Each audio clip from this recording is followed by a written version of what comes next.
should put some in the back to see Okay. if people come in. Okay, I'm gonna, We'll start out because I want to go around and see who's here when you have someone comes in. and where you're from and why are you here? Why did you want to come today? We're training about confidence in voting and a women's voting safety course taught by women. So I'm going to sit down because my knee will not like it if I stand up very much. Pardon my informality, but let me just tell you, I'm Catherine Wellington. I'm from Flotilla 19 in Blaine, Washington, just about as far away as you can get, except if you're over in Idaho and Montana. And we have been doing this course for about 3 years now, and I'll tell you more about that. But my interest is in helping build a membership of the auxiliary. And who's missing in the membership of the auxiliary so often is the female partners of all the men that are in the auxiliary. So we'd love to have more women involved in the auxiliary, but my biggest interest is in helping women to feel confident, help them to enjoy being a voter. I know many of the men in our flotilla, the wives won't even come near the vote. That damn vote, you know, that type of thing. So anyway, I'm here just to spread the word of how exciting it is to teach other women, how exciting it is to share. So, Darcy, why don't you tell a little bit about your interest and who you are? I'm Darcy Haskell, and I'm in the same flotilla in Blaine. And I love teaching. I've taught my whole life, but also I found that a lot of women that I voted with as a family, their main thing was to make lunch. And if anything happened, they said, if anything happened, I don't know what I would ever do. So even though they took a voting course, they were kind of there, they were there with their partners. And they kind of let the information flow to their partner, and they knew that, well, okay, I need this for my voter card, but, you know, I'm not paying a lot of attention. What we found with this class, the first time I taught it, and what I really liked about it, was that women just became animated about voting. And for the first time, they were really excited for voting's sake, not just to be there with their husband and to do lunch. It really became another world for them.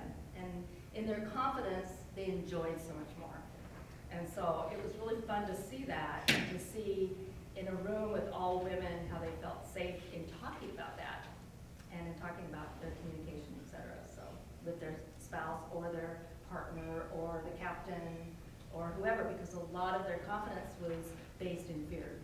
So when we have knowledge, we have a lot more confidence. So that's why I became a teacher club. Start over here, Ricky. I know you're connected, but go ahead, you speak too. I'm my wife Lynn's secretary, and I'm here to help her. And your name I'm is? Steve. Steve, hi Steve. Do you make lunch? Yes, he does. That's right. I'm Lynn Hyman. We live in Kingston, Washington. We're in Flotilla 41 up in Fort Ludlow. And we voted together for 36 years now, and I started out white knuckle sailing, as I call it, and I was scared to death. And I thought, anything I can do, we've taught a lot of classes together, and I thought, you know, if this is anything I can do to put somebody else's needs, I'll do it. I'm Tony Horton, Flotilla 60 in Salem, Oregon. I'm brand new to the auxiliary, only been here 2 months. And we're looking at ways that we can have more classes in the Salem area. And one that involves women seems like a good thing. That's one. Great. I'm Paula Beckman. I'm from Flotilla 88 in the Lewis-Clark Valley on the Idaho border. Wow. We're away. Wow. Hey, you get the longest journey. Well, actually, we're relocating to Salem on March 20th. Oh, So I'll be joining a new member. Flotilla 58. Yay, you got a team already. I know. This is good. So I'm crew qualified, and I think that it is important for women to be involved in voting. I'm also a retired elementary PE teacher, so I felt like this was kind of right down my alley. I've been teaching about voting safety classes with my husband and another small group in our flotilla, so I just thought that this would be an extension of that. And that's why I'm here. It looks important.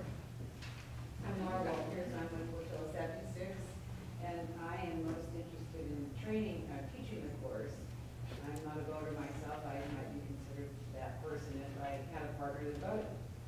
So I would like to help those who feel confident, not for their safety necessarily, just for their comfort, and maybe their expanded interest in what their park does.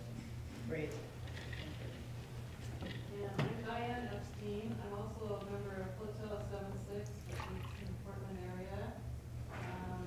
I've been in the auxiliary now 16 years, done a lot of the different staff positions. Now I'm looking to actually becoming an instructor, done a little bit of teaching that road safety class. And so when I heard about this comprehensive voting class, I really got excited about, just reaching out to the women, like you say, want to help them be more confident. They need to know what to do. And she's also our commander. Yay. Hey. Great, thanks. Barbara Forsman, Hotel 76 again. I joined the auxiliary in 1970. Wow. In order to be crew for my ex-husband on the aircraft. And through the years, I've learned boating, aircraft, and the whole bit, and I thought I could contribute something to this as a long-time instructor in the auxiliary. Great, we have aircraft in common too. That's great. 1970, wow. That's great. For you. I'm Mary Meagran. I'm also from Flotilla 76, and I'm current FSL PE.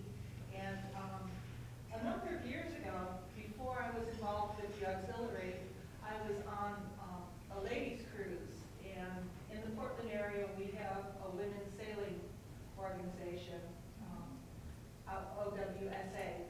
And one of the women who was on a powerboat kind of bemoaned the fact that they didn't have an equivalent for powerboaters, and so many of the women were uninvolved in boating, and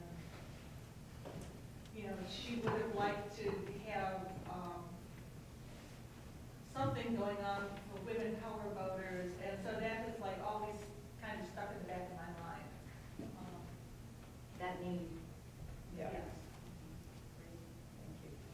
And Georgia Bishop, Flotilla 53, and I've been talking to some women lately too about that they just once in a while go out with their husbands because they don't know what to do, so they were interested in possibly learning more about it, so we want to get that started. I'm Bev Dimas, I'm from Flotilla 54, and I got into the auxiliary in the first place because we bought a big old boat, well, it's not a big boat, but a big boat, and tried to learn, we took a BS&S class, and I saw Russ and Lee come in over here, and the first time we took that boat out, they went with us. And that's, having another woman that really knows boating on a boat is really empowering. I got really sick, and I was thrown up over the side, and he was hanging onto my boat, my belt, and I just told, just let me go,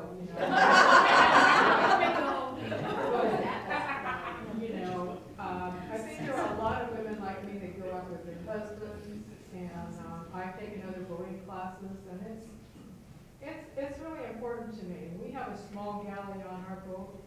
It has never been used, and it never will be.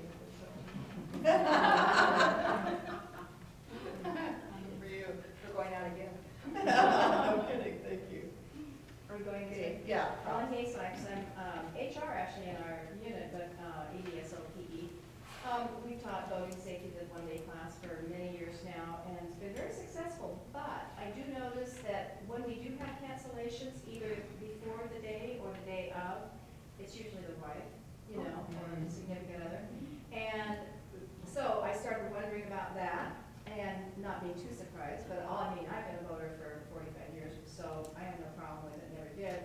But, and then I'll say, now that I've learned about this, I say to the man, oh, well, we're gonna start teaching blah, blah, blah. And he goes, oh, she'd come. She would come to that. Exactly. So it's a Yeah, that great lot. promo, Yeah. and I have all those names. Oh, Great, so, Lovely. it works great. Great, thanks, Kate. Great. Joe. And I'm Joe McCollum, I'm the DSOPE, and I am very excited about promoting and spreading this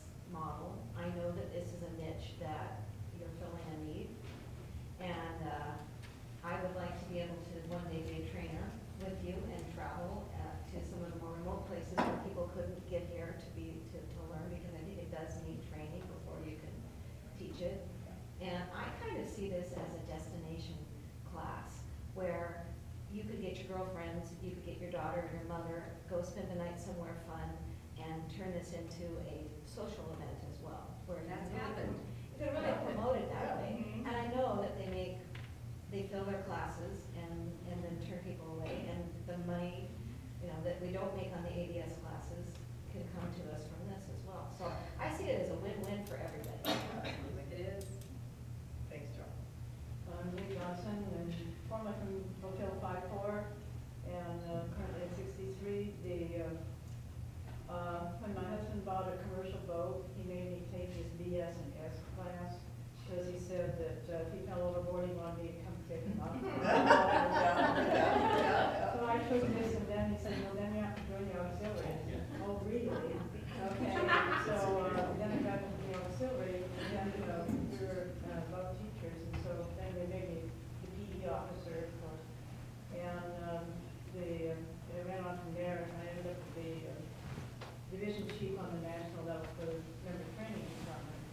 And this is a very, very, I remember when Suddenly Command first came out years ago, and there wasn't a whole lot, as you mentioned, women kind of like came along, and we have that brochure, what's that run on? Just Along for the Ride, a very, very good brochure that we should, I hope they reprint it, or keep it printed if it's out of print. Anyway, it's a very, very good one, because it says, well, what if he falls over, or somebody, whoever's the skipper falls overboard, you know what to do. And so therefore you should know something about the boat. And so we officially worked there for 18 years, and then we trained a lot of other folks, but we also did search and rescue and so forth. Yep. But I learned a lot about boating really fast. Our 3 kids grew up on the boat. I mean, it was a commercial boat out up and down the west coast. But every day on the water was different, and that was what was exciting about. No, I didn't care. Caught fish. Anyway, But don't tell him. no, yeah. The boat didn't have to pay for itself, but being on the water was an exciting thing. And so, but also coming back safely was kind of good. And so we had a number of, when you're out, we started, this was back in the early mid 60s. And that was before radar and GPS and Really stuff exciting. and all these new things. I mean, you took your chances out there, and if you saw a cloud coming, you think, well, okay, we'll go the other way. And sometimes you get caught out.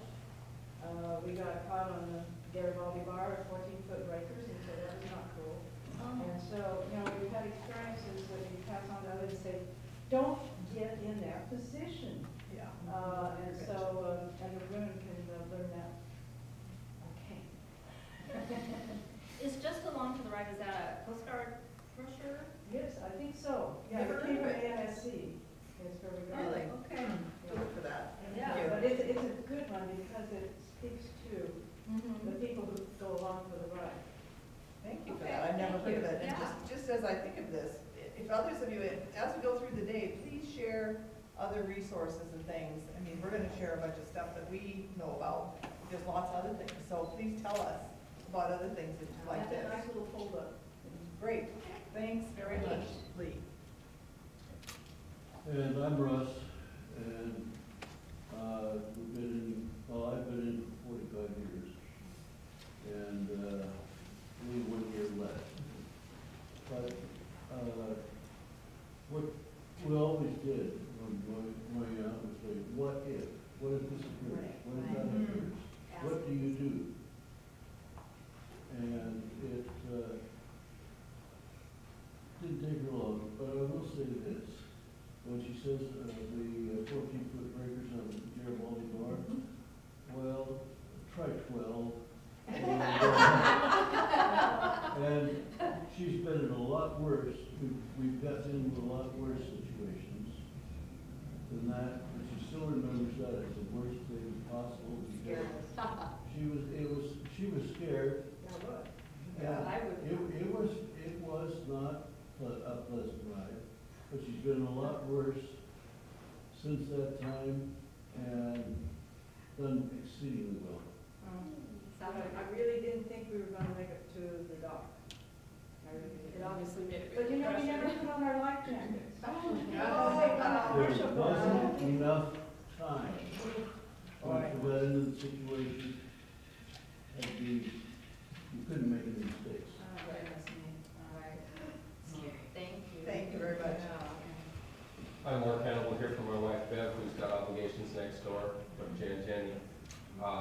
So she asked me to take good notes, so I'll take good notes. We're from Flotilla 87 Sandpoint, and I'm vice flotilla commander. We've been in 2.5 years. I'm vice flotilla commander. I still work, she's retired. And we were active in the Lake Monterey Yacht Club, and I was Commodore there, and she was also Commodore there. And we have a large, well, the second to the largest sailboat in the marina. We have a 44-foot sailboat. And so our boat has become the party boat, the hub boat of all activities. Sounds like fun. Well, it is, it's great. But Bev figured out she can do 90% of everything on our sailboat. Promise she can do 100% if she needed to. Can you fix the toilet? Oh, yes. That's the important thing, right? That's it. They're electric heads too, so that's happening. That's saying something. But she figures since she's kind of a focal point down there in the marina, she'd like to continue to know a whole bunch more, like she's flotilla commander and all that kind of good stuff. So that's how that goes. So she hopefully will join us when she gets done next door, but she's Jan's assistant for this project. Yeah. Very good. Thanks for being here, Mark. Yeah. And we have, hey, Joe, I see Joe in the back. Well, my name is Joe Bailey. I'm from 73 here in Portland, Oregon. My main interest would be, as men, when we teach the classes, what can we do better so that it's not so threatening to women? I mean, when we teach to everybody, but I know that women don't have such a capacity to understand technological or technical things. So what can we do better? What can we do better?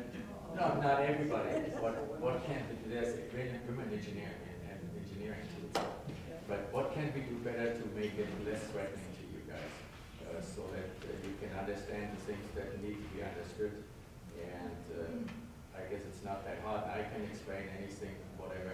I understand that I can explain it to somebody. If I don't, then I have a problem understanding in the first place. But what would be the items, and how should we better present it without being so threatening? Because it's usually, like you were saying already, it's a man's world because it's technology driven.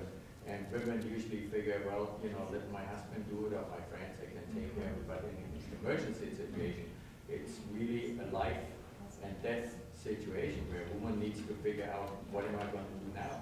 Because either, you know, if your husband falls overboard, you know, either he's gone and you can't retrieve him, and you don't know what to do. And by the time help comes, it's too late. So it's really important that you realize how important that is, that women also know exactly what to do on board in case of emergency. And you can use that as a training, just for fun every so often, because that's exactly what the Coast Guard does. Because if the Coast Guard does search and rescue, they have to figure out every time, you know, the points. If that's a dozen points, oh, I got to do number 1, number 2, number 3. There's not enough time in emergency. So Okay, yeah, I appreciate your being here and being interested in how to teach women better. I will tell you that this is a course for women to teach women. Right. And so if you have questions, I'm sorry, but if you men have questions, I would prefer that you wait till the end and speak to us as the trainers, rather than be a participant in the conversation, if that's okay with the women in the room. I think the intention here is to talk to women who will be the trainers. Part of the thing that makes it easier, Joe, is that you're not, being a woman, it's easier to converse with another woman. You don't have to be alike at all, but there's an immediate sense of safety. At least that's really an important aspect. Not that we expect anything bad from men at all, but women are afraid. I don't know, do you have a couple of Can I ladies- ask a question? No, excuse me. Yeah, go ahead. Do you mind? Do you have very many women in your flotilla?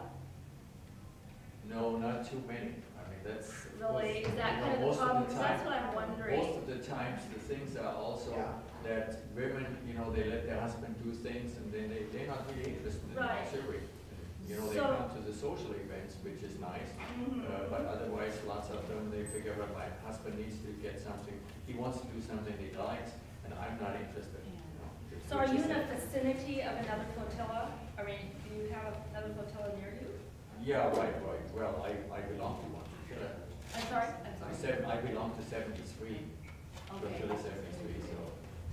But what we're really recommending is that, because many of our flotillas don't have enough women, we are fortunate. We have four instructors, women, who have worked together and put together this class. But it's still a struggle for us to get even two of us together to come here today. And so really it needs to be an area-wide recruiting. I mean, we might as well talk about how do you get a team together before we go on, because this is the thing that's come up. Now, did we have, oh, sorry, sir, I forgot to ask you to introduce yourself. Please do. I'm telling you, that's the sign, yeah. Go ahead. I'm Tony Phipps, I'm here in Flotilla 73 with Joe as well. I'm just interested, I have a wife, we go out voting a lot, she enjoys it. But as Joe pointed out, those emergency situations, we have young children, and we were out, I think, last weekend or the weekend before, and I had, it's not really proper, but I'm actually letting my kids learn how to operate the boat, because if I fall over, or she does, or both of us, what's gonna happen to my 3 kids under 10 years old going speeding down the river? Somebody's gotta be able to take control of that boat and do the right thing with it. That's interesting, because kids are anxious to learn, and that's a whole nother thing too, we found out. is Yes, Kids learning. I'll just throw one piece out here because, you know, female membership in the auxiliary is not the largest.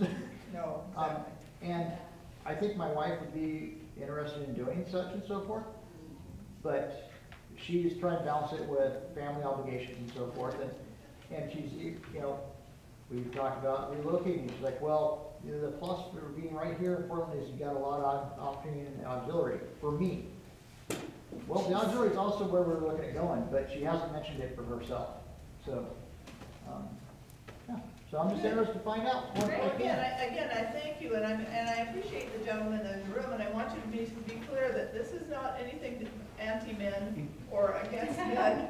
And Not at all. our whole purpose is having women feel more comfortable on boats so they can be better boating partners. This is a boating partnership building.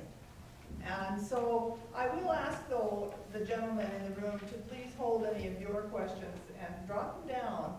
And Darcy and I will be glad to talk with you afterwards. But we really would like to proceed with the questions that come up in the female brain. And not that they wouldn't come up in the male brain as well, but if you can understand, again, nothing disrespectful.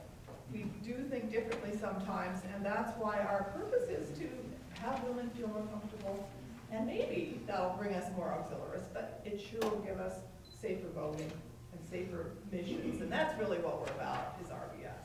So we'd love to have more women. I hope this works to bring more women in, but the reason is we want safe boating. And sometimes it's the women that think about some of the safety issues, more so than the men. And we found that there are a lot of boating classes, whether it's Power Squadron, Coast Guard, there's a lot of boating classes. But this has caught fire. This is, people are saying, when's the next one? Well, they've taken boating classes, so what is it? And that's what we're gonna present today. What makes it a little different, and what really has started this enthusiasm with other women, and we've really had to look at it as it goes and say, wow, this is really, and we've learned a lot as we go along, and we've had a lot of requests, and so there are a lot of classes, but for this, as women only, it's really caught on, So I'm just gonna, we're gonna be kind of walking through the binder, and as I say, you can see what kind of I'm a teacher by profession, but I'm still in the old mode of paper, right? You will get, at the end of the day, a stick that has the PowerPoint on it, which is printed in your handout. As I say, I had problems communicating with my computer and decided we didn't really need it anyway. So you'll have that, and you'll have all of the handouts for the class that are in there, so that you can modify them, you can make them your own, you can change them for what's needed in your area.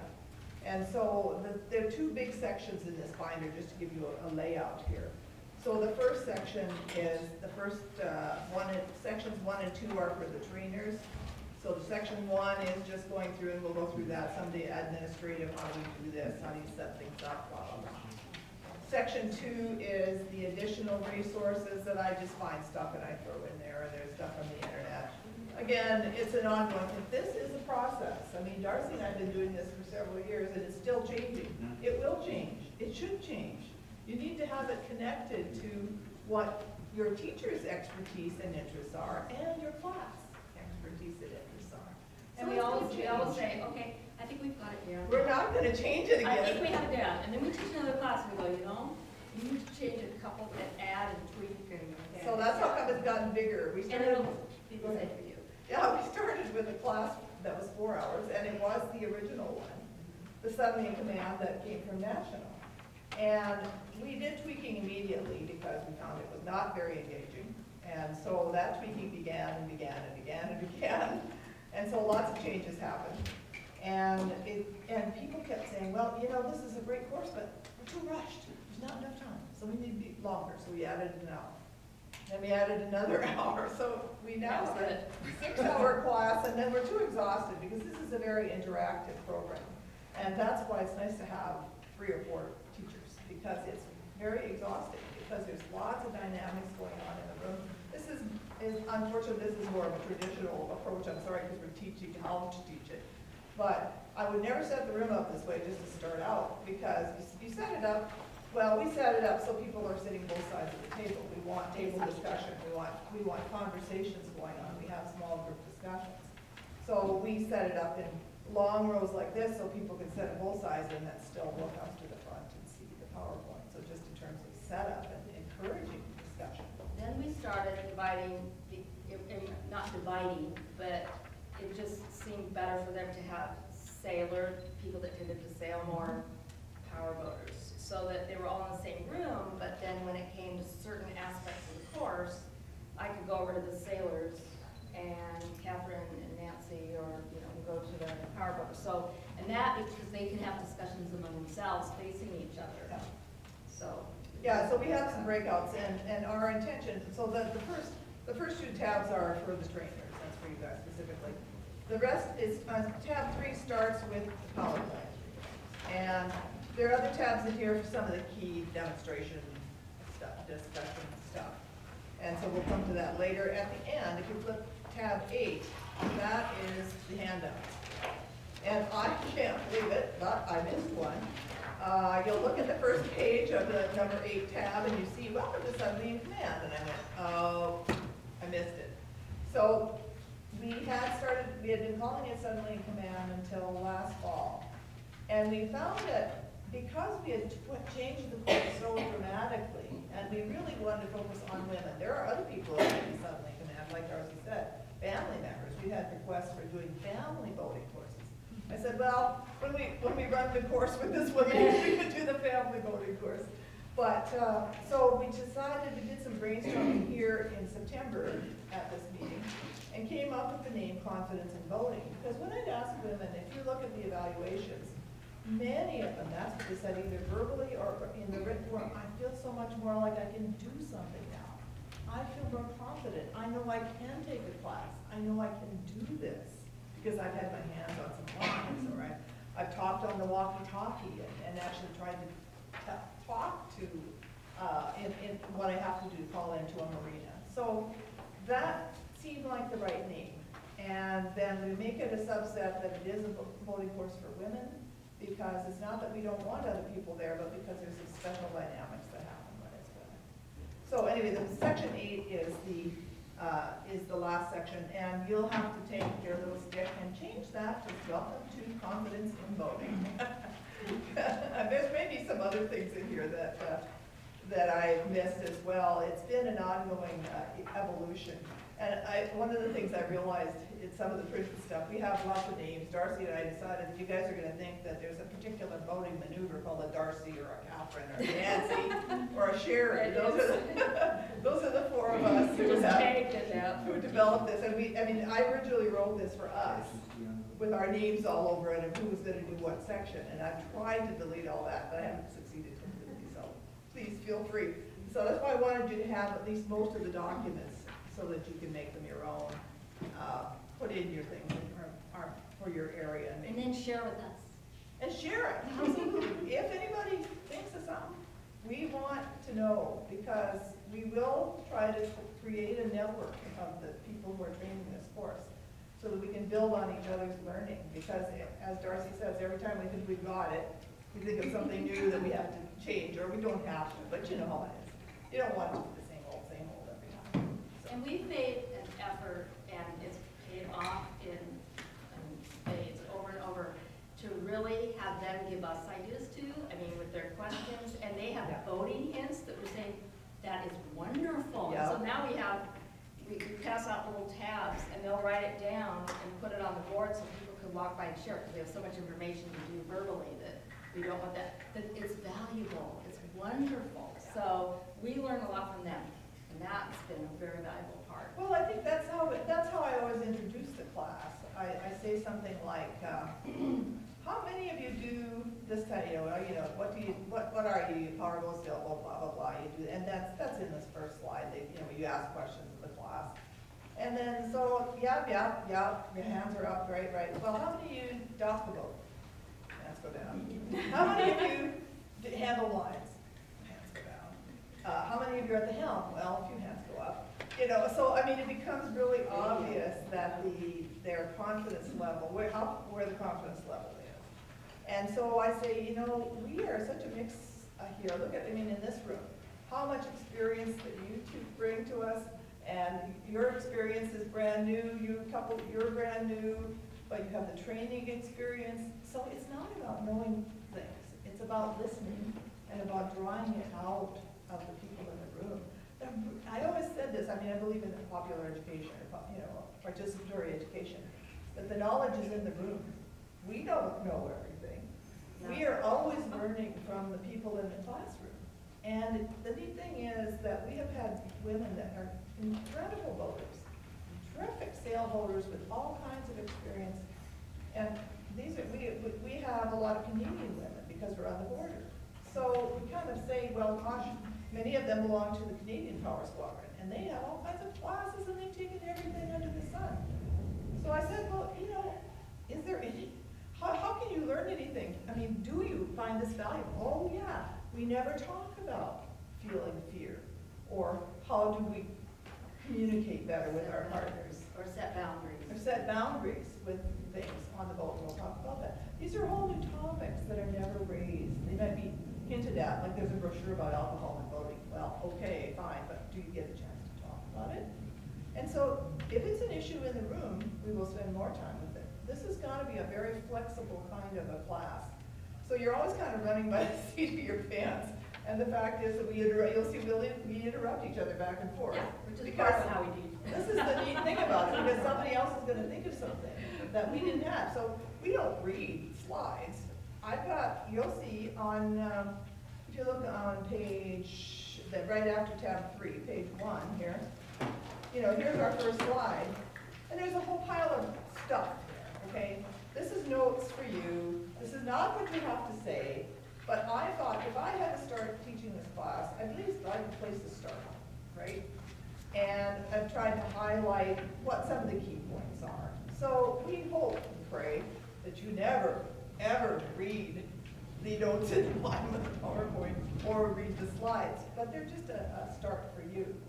And you might even want, if you have a team, sit down with the whole PowerPoint, the book, and go through each one and talk about it. And find out who's most comfortable with that concept, what are the highlights for you. The teachers, yeah. Right.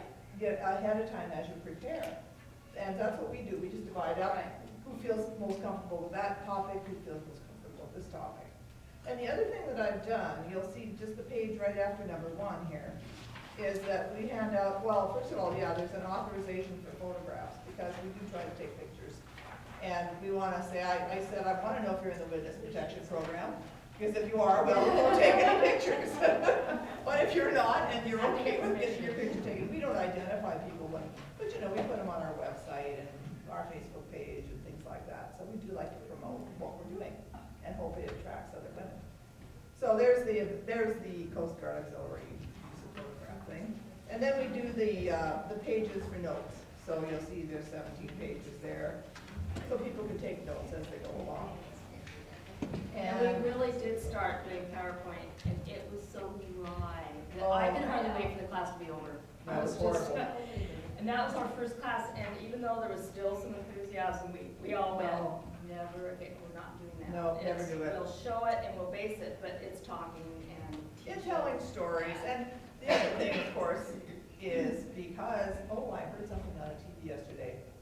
Women say 20,000 words a day, and men say 7,000.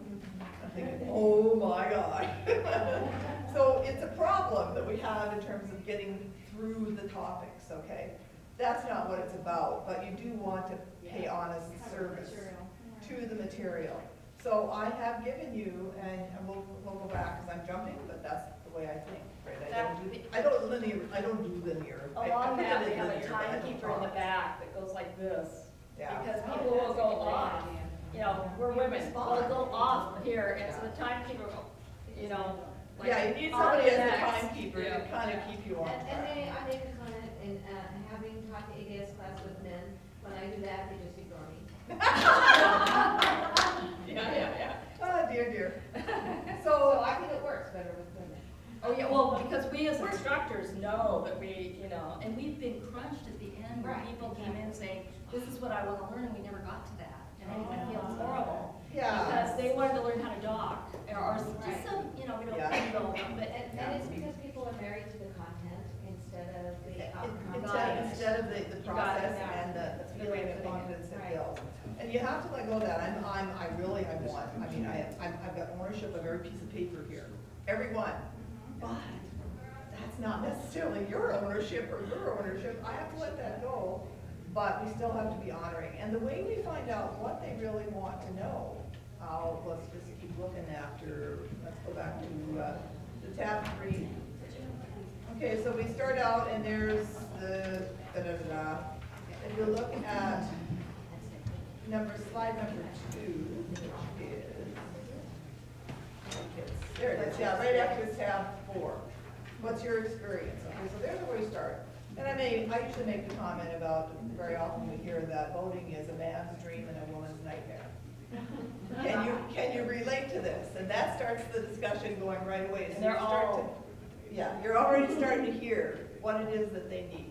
What is it that they've had problems with? What do they need? What do they hope for? And so what we've got in the next page is a questionnaire, H1. Oh, and the handouts are all numbered H1 to 76, I believe.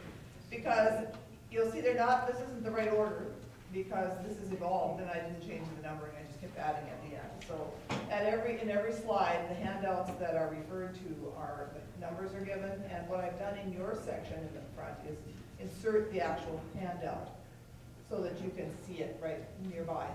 The same handouts are in the back, in the part 8 for the students. But these are the questions. And again, it's so hard to timekeeping on this because, of course, they want to talk, and you get them going on these 4 questions. But the first 2 are the ones we focus on. But what are your top 3 concerns? What do you hope to learn? And that's what we want to hear about. But when they get to number 3, what is it that you bring?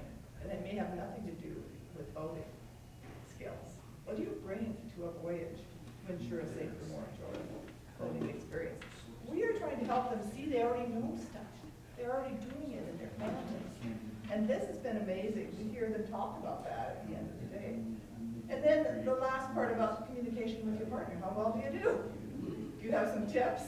And we will talk about that in a minute. But it's interesting, as we've gone through this many times, at the end, we don't get to the end. And so you would not believe all the suggestions that we get at the end. Well, here's the bit, we want all of it. So here, maybe you could do this instead of this. Well, but what their suggestion was, is that we send this paper out ahead of time. And so what I've been doing now, I really want the connection between the women in the room, but it takes a lot of time. You'll have a half hour go by and it's gone.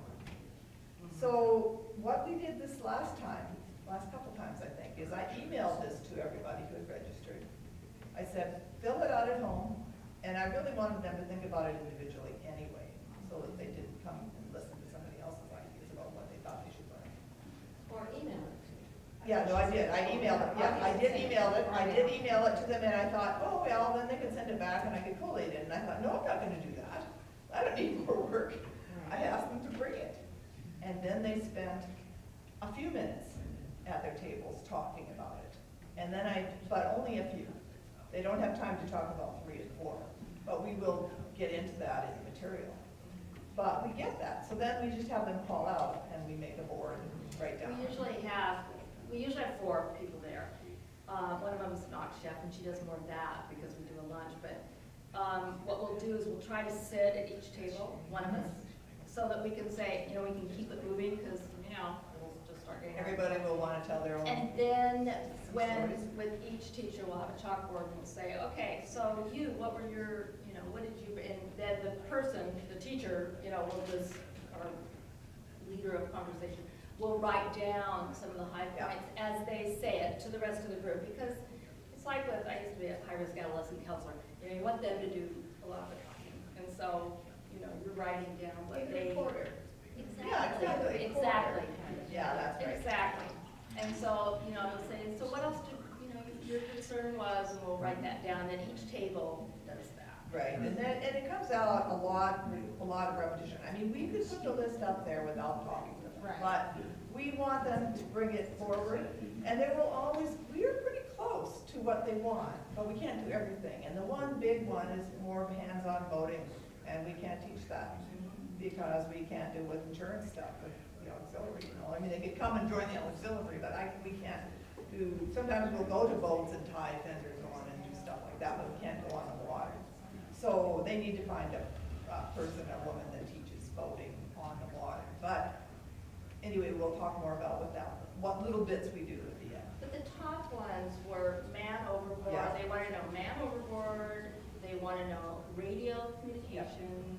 They want to know in an emergency situation, medical or otherwise, what do I do? And you know, we're not a CPR class or anything, but it's, you know, what do I do in this kind of emergency? Yeah, snippet, sea story.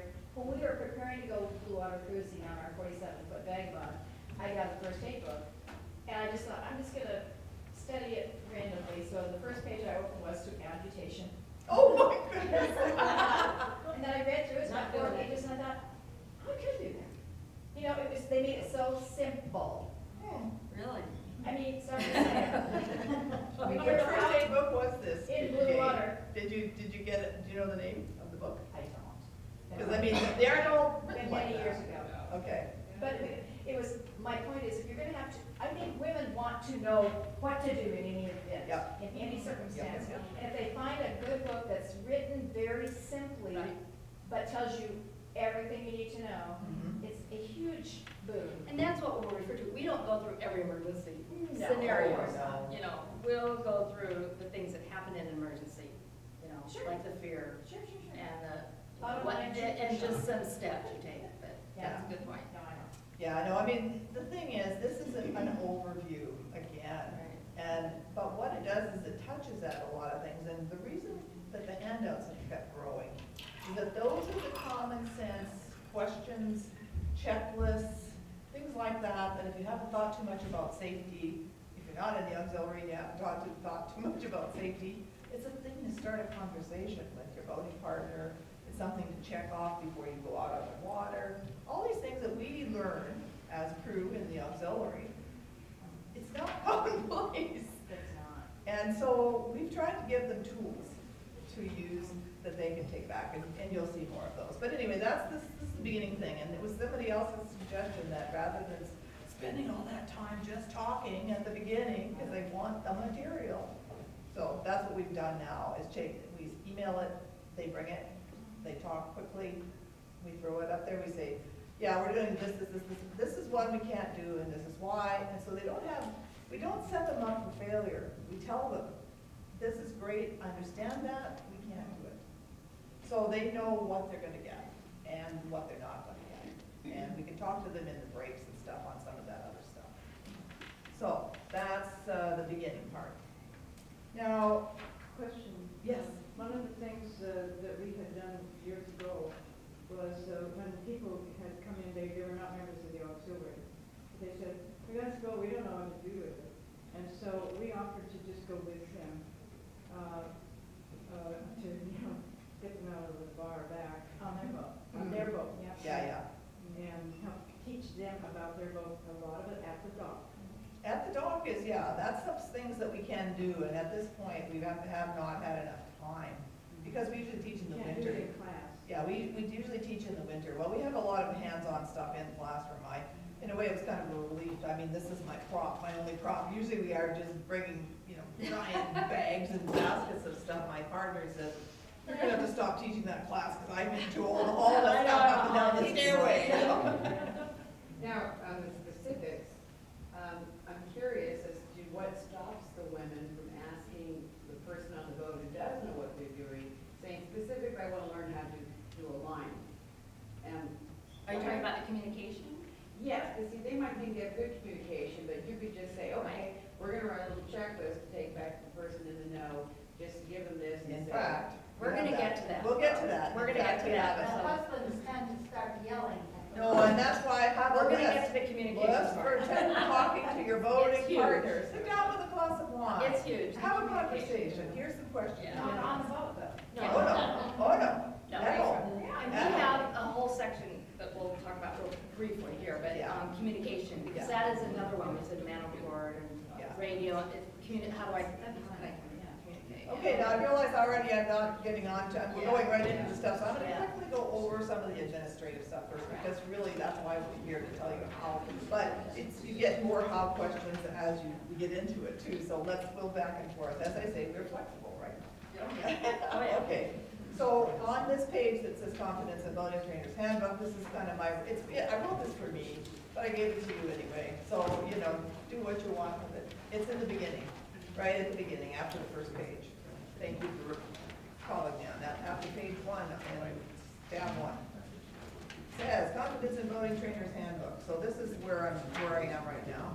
And I'm just going to be going down a few of the specifics of what we do and how we do it, and then we'll go into the content stuff more. As I mentioned, the course actually started with one of our sister flotillas in Bellingham. 4 women there taught it, or 3 women. And I heard about it, and I thought, gee, that sounds like a fun thing to do. So one of them came and joined us, and we started going, and then we started changing it more and more and more. Finally, we ended up doing it on our own flotilla, and changed it even more. And so I just want to acknowledge all the women who have been a part of this, and there's an acknowledgements page in there with their specific names to give them honor, and honor the original course, which was from National, and I won't say that I liked it very much, but Honor it anyway. But we honor that that gave us the germ, the seed of the idea. And so I'm excited about where it is and where it's going. And I thank all of the women who've been a part of this and all the classes that have been a part of telling us and feedback, giving us ideas. So that's where that all goes. It got so big, well, that we realized we couldn't possibly meet the needs. We were getting requests. We could have done one of these every month and filled with 35 students and had a waiting list of 15, which is what we normally have. It's just amazing. Now, we do have a large, realize where we are. We're Blaine, right? Blaine right on the Canadian border. 2 million people up there, most of them voters. And so, and in Point Roberts, which is in the U.S., if you picture the U.S., here's the border, and then there's Canada up here, and then this little thing goes over here, it comes down in here into the States, and then it should be Canada, but it's U.S. So Point Roberts has a marina, almost all are Canadian boats, and that's one of the places we teach. So that was where a lot of the promotion started. And so we got almost all Canadian women, and it was fine. Many of them were highly trained. It's been very interesting to live on the border because the regulations in Canada are much stronger than ours. And we have learned a lot from them. They all have to take radio licenses. You don't talk on the radio unless you've taken a course and a radio license. So they were surprised that we were practicing radio. And yeah, I mean, many of them just didn't get their license because they were too scared to do it. So they still wanted to practice because what if they had an emergency that they didn't need to use the radio? So we've learned tremendous amounts, but they are the ones, in spite of all the training they've had, and in the Power Squadron up there, they were still saying, but we don't talk about putting limits on alcohol. We don't talk about being afraid. We don't talk about how we can learn more and be equal partners. And so it was a kind of an affirmation that we were finding the right mix of things for them to be a part of. So we started training trainers about last fall. The first 3 were Canadian, not a surprise. They wanted us to come over there and train. I would love to go to Pender Island and train down there. However, because we are a U.S. organization, we can't do it because it needs blessing from on high. I understand that, it's cross-border. I never think of it because I go back and forth all the time. But I said, look, come. We want you to learn, and I'm happy to train you, and you can take it back to here. So we're doing this quite a bit with the Power Squadron in Canada. The women are coming, they're getting trained, and they're taking it back to their own groups. And also I've got a Vancouver Yacht Club called me, and they wanted us to come. I said, no, but you come down. We'll train as many of you as want to come, and then you can take it back. So it's just been exciting to see it spread. And so then the opportunity came to come down here. I mean, we wanted people, everybody says, well, come over to our flotilla or come to our division. And there's no money.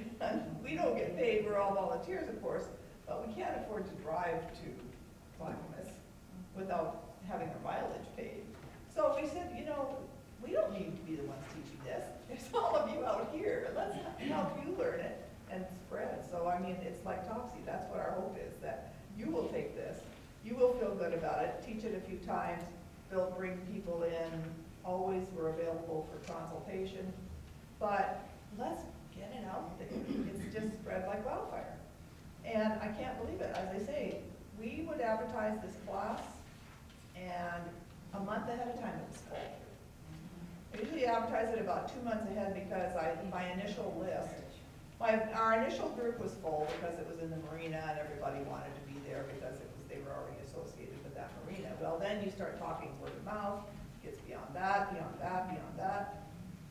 I just send emails to all the people that took the class and said, invite your friends, we're having another one, and it's filled within 2 weeks. And so then we have a waiting list. And so I could have filled it with 50 people every time, but there's not enough room. And you can't. We do not, because we don't have the energy. We could teach it monthly. There's 2 million people out teachers, there. and we need to have so many teachers to present this material, Yeah. which we should. Yeah, no, we need to. So anyways, that's, so here we are. That's why we're here. And we've already talked about why we need a women's voting course. I don't think we need to go into that any further.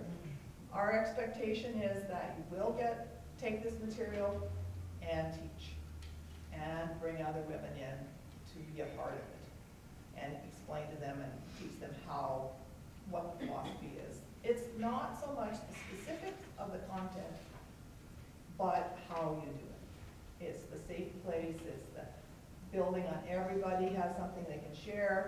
There's no such thing as a dumb question. Talk, ask them questions, talk to each other. And that happens throughout the whole day.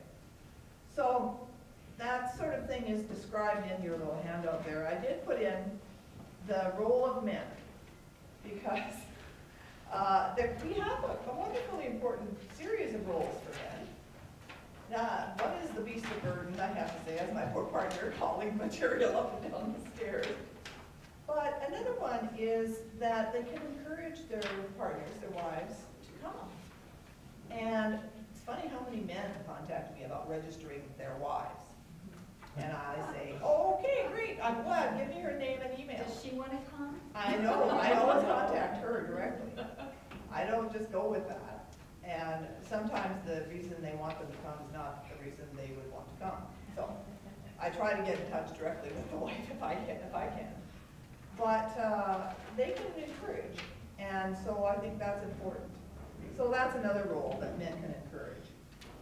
What I also, if it's a man who does call me, I try to encourage him to say, yeah, she's going to learn a lot of neat stuff, and you'll have some wonderful conversations together.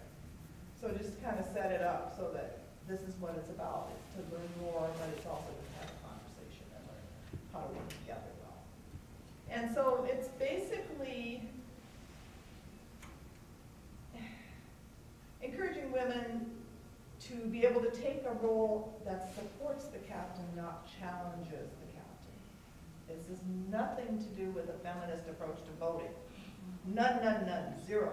We actually have a group of women who do that in our county. And so when we first started to do this class, there was a real pushback from the women saying, well, I went to that course that X did, and they just trashed men. And I said, what? And I thought, what? This is not at all. I said, it's building partnerships. It's strengthening the communication so that you can have a better, more fun, and safer mission. So that's changed it. So be aware that there may be some sense of that out there. This is not about trashing men. It's not at all. It's let's get a support system going so that it relieves the captain of so much of the stress of having to know everything. That you know something, that you can contribute. Yeah, And it's amazing, I've had this experience in my life, not about voting, but other topics, that they welcome the chance. They won't admit it, but they welcome the chance to be relieved of some of that stress and Yeah, pressure. exactly. They do. Exactly. After it happens, they'll say, oh, I'm so glad you took that on, you know? Yeah. Honestly, so it's a good thing. I went up to the Vancouver Boat Show, and I had husband, where the wife was, oh, she's my teacher, and the husband's come up and said, thank you for that class.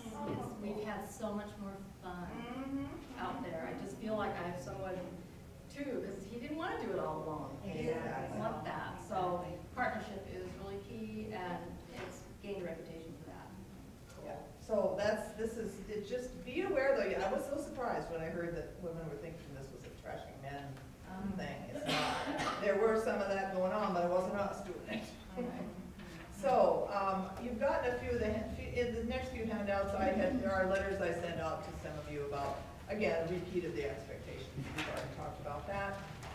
And then if you keep flipping, there's an evaluation. There's two sets of evaluations of the last two classes we taught. You were asking Gay about how often we taught. What we find is we've been doing 4 times a year. Usually 2 in the spring and 2 in the fall, fairly close together, so it gives people an option. If they can't go to one, they can go to the other. And we teach one in Blaine and one in Point Roberts. And so it does seem to work out well that way. I'd love to do more, we could fill in more, but we just don't have the resources for teachers, so that's what we do. And I won't go into the details, you've already heard some of our testimonials of what people were saying, but it's there for you to read, and it'll be interesting for you to look through when you see it, compare it to what you know about your own flotillas in your own areas. And these evals are so important to us, that's how we've evolved our class. So those are in there. The next page is the colored one is the confidence in voting. It's a poster. Just gives you a template or an idea of how we advertise it. Send it out via email, put it up around marinas. Really pushing through the yacht clubs and the West Marines and any of the boating stores. Our West Marine has a huge mailing list or emailing list of contacts in the boating community that she sends out.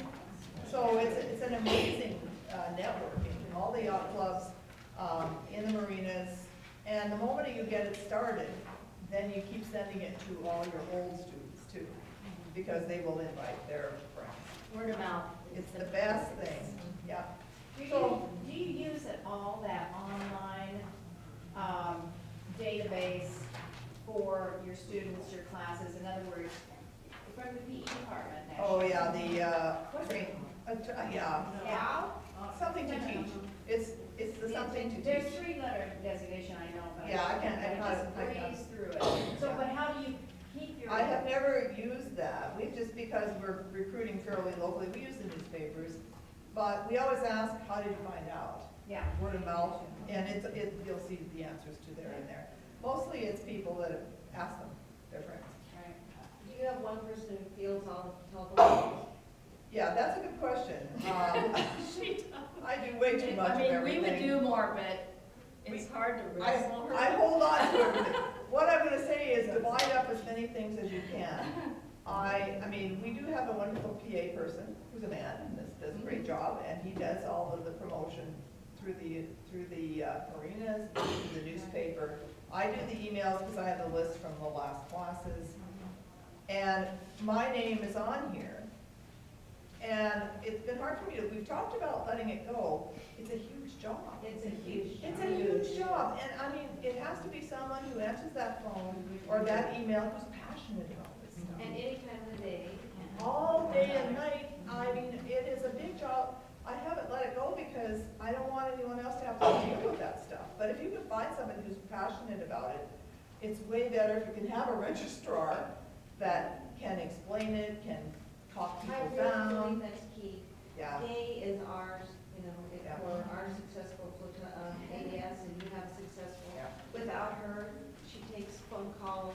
Yep. About midway through the month, I start answering our phone, Coast Guard Auxiliary, this is Annie. Yeah, I know. Because when I say hello, they go, Is this? I thought it was calling, you know. Exactly. But Same seriously, thing. you need somebody like that for it to be successful, I think. Well, and I'm hoping to find somebody, because I'm fulfill commander this year, and I just don't have the time to do all this.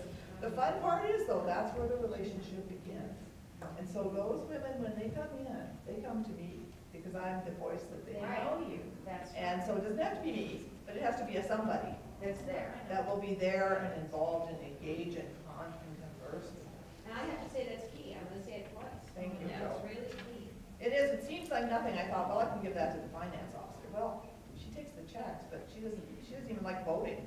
So, no, she's not the one, you know? And she's not real enthusiastic about it, so. She's not you need someone with enthusiasm. Who will be at the class. And who will be at the class, who can welcome them on and on. Thank you for emphasizing that, Jody. Is this flyer on the thumb drive? Yes, it is.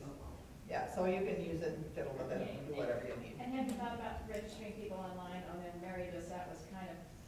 Yeah, we haven't got, I don't have the tech capacity to do it. Yeah, it's possible, but I think we do. They take 3% off the top when you do that, but still. Oh, yeah, with PayPal and stuff like that, yeah.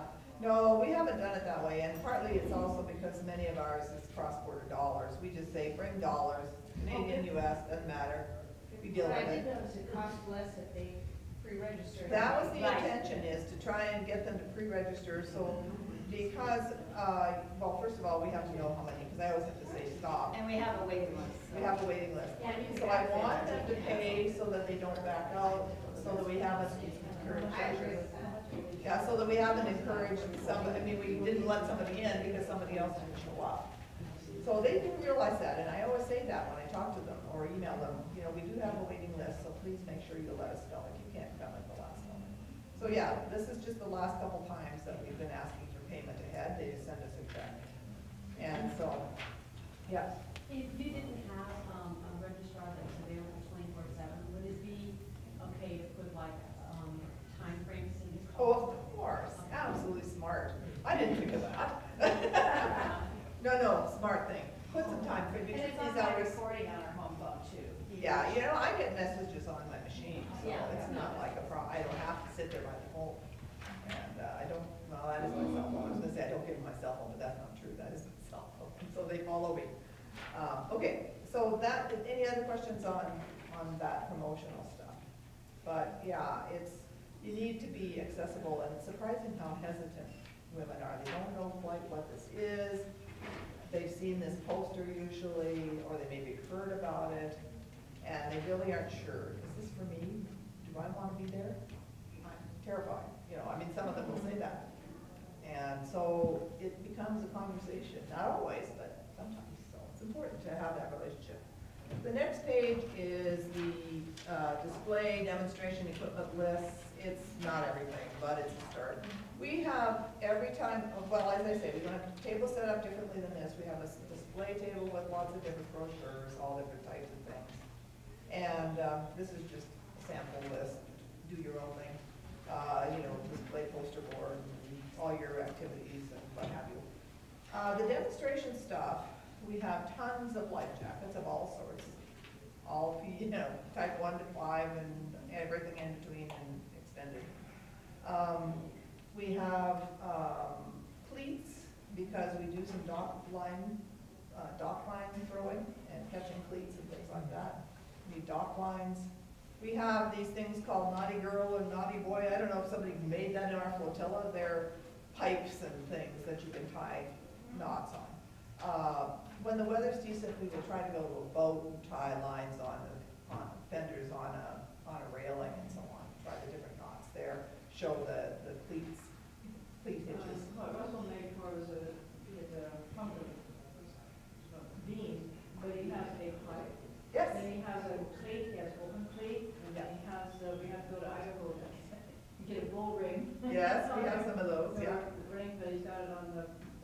and then, during breaks, people come up, we have the line. They're just working it, yeah. There must be a model or something, because that sounds exactly like the ones we have. Somebody made them and I just have adopted them. We've got it in the vehicles, somebody can take a look at it. Yeah, well, we'll have a break and maybe you can bring it in, because they're really handy. But, we have large classes, so when we do knots, we break the class in half. So I'm having at least 15 people at a time, and I'm teaching this, or there's 2 of us maybe. We only teach two knots. They have other handouts, but the 2 we work on are the clove hitch and the bowline. No, I'm jumping. Oh. We are, but we aren't. That's fine. If we start, I'm doing equipment, that's where we are. Oh, I see. Yeah. And I ended up talking about this knotting thing. So we have a cleat. We have a cleats for tossing the lines and so on. And, so yeah, we just practice on that. And we only have, 20 minutes, but it gives them their hands on, they get a start. They know where animated knots is on the internet, and they can find these things. So some of them love it, others hate it because they can't figure it out. Different colored line. Yeah. And there's, in your handouts is a left-handed bowline, for those of you of the adventurous sort. I think I handed that, I think that's in the handouts for the class too, because I couldn't teach a left-handed person how to do a bowline. And just as an aside, this is when one of our students, women raised her hand and said, oh, and I have an app, and this teaches you in slow, and so everybody's writing that down. And yeah, it's constant, this constant cross-fertilization. Did you know there's an app now for filing a float plan with your family? Yes, No. I saw that. Ah. Yeah, I wrote that down. Did you? Yeah. Oh, I don't know about that, I Yeah. forgot. Okay, an app for float plan. Yeah. What is the name of that one? Anyway, I got a whole bunch of this I little see. cards. That's not Captain Mike, is it? No, I That's one of sent my you, websites. Did you? Yeah, a couple emails ago, but anyway. Okay, I will Okay. check. Anyway, just quick, going through, we have charts, just to talk generally, we don't have much time to do much with charts, but just kind of a overall sense of what is on it, where's latitude, where's longitude. I usually ask them something about, is Point Roberts north or south of Blaine? And I give them the lat long and see if they can figure it out. Some can do it. Trick question. Trick question, it is a trick question. Anyway, walkie-talkies, we use for the practice of the radio. Wagoners, it's surprising how many people don't know about these cruising guides. We talk a lot about planning your voyage and stuff. So this is one of the cruising guides. This is something we have up our way, which you guys may not know about, and it's probably no use to you unless you come up north. Please do. This is called, it's called Washburn's Tables. It's a current atlas of the San Juan Islands and the Gulf Islands and going up to Alaska. So you have a booklet that is by date and time, and then it directs you to what page, and then you can see which way the currents are flowing. You can use current tables in your tide tables too, but this is neat for us who live in that area. So if you're ever going to come up that way, this is a handy tool. And speaking of that, sometimes we'll bring in a GPS, just to show that you can do Yeah. your timetables on that, and you can do your man overboard point and things like that. Yeah, those are some of the things. Yeah. What else have we got in here? One of our people is avid kayaker. She's got a lot of safety equipment. We just bring that out as a display. If there's enough people that are kayakers, she may take a little breakout. I don't have any material about that, but she may take a little breakout group of the kayakers and talk about some of the safety stuff regarding kayaking and self-rescue and so on. Ditch bag, that's been a big hit. Yeah, so Big hit. Darcy has one, and Sherry, our other teacher, has one. And there's a list in here, we'll get to it, there's a ditch bag list of what, I don't remember if it's yours or Sherry's, but things that are in a ditch bag. Yeah. This is always a big hit, because people haven't thought about it. So that's a fun one. And you all have the Orion orange kits. What's a ditch bag? It's something that will always be handy, that everybody on board knows where it is, so that if you have to get off that boat, you grab it. That's what you grab. And it'll have your radio, portable radio, and the whole list is in here. But power bars, water, all that Yeah, stuff. just something that you can. Exactly, yeah, blinking light, flashlight. We took the commercial fishing survival thing for skippers, and one of the things that they taught there was that that's why you have a lot of pockets in your, because if you go overboard, sometimes the ship goes wherever. Yeah. What you have in your pockets is what That's you what have you've got. to survive. And a life jacket too, Yeah. yeah. So they survival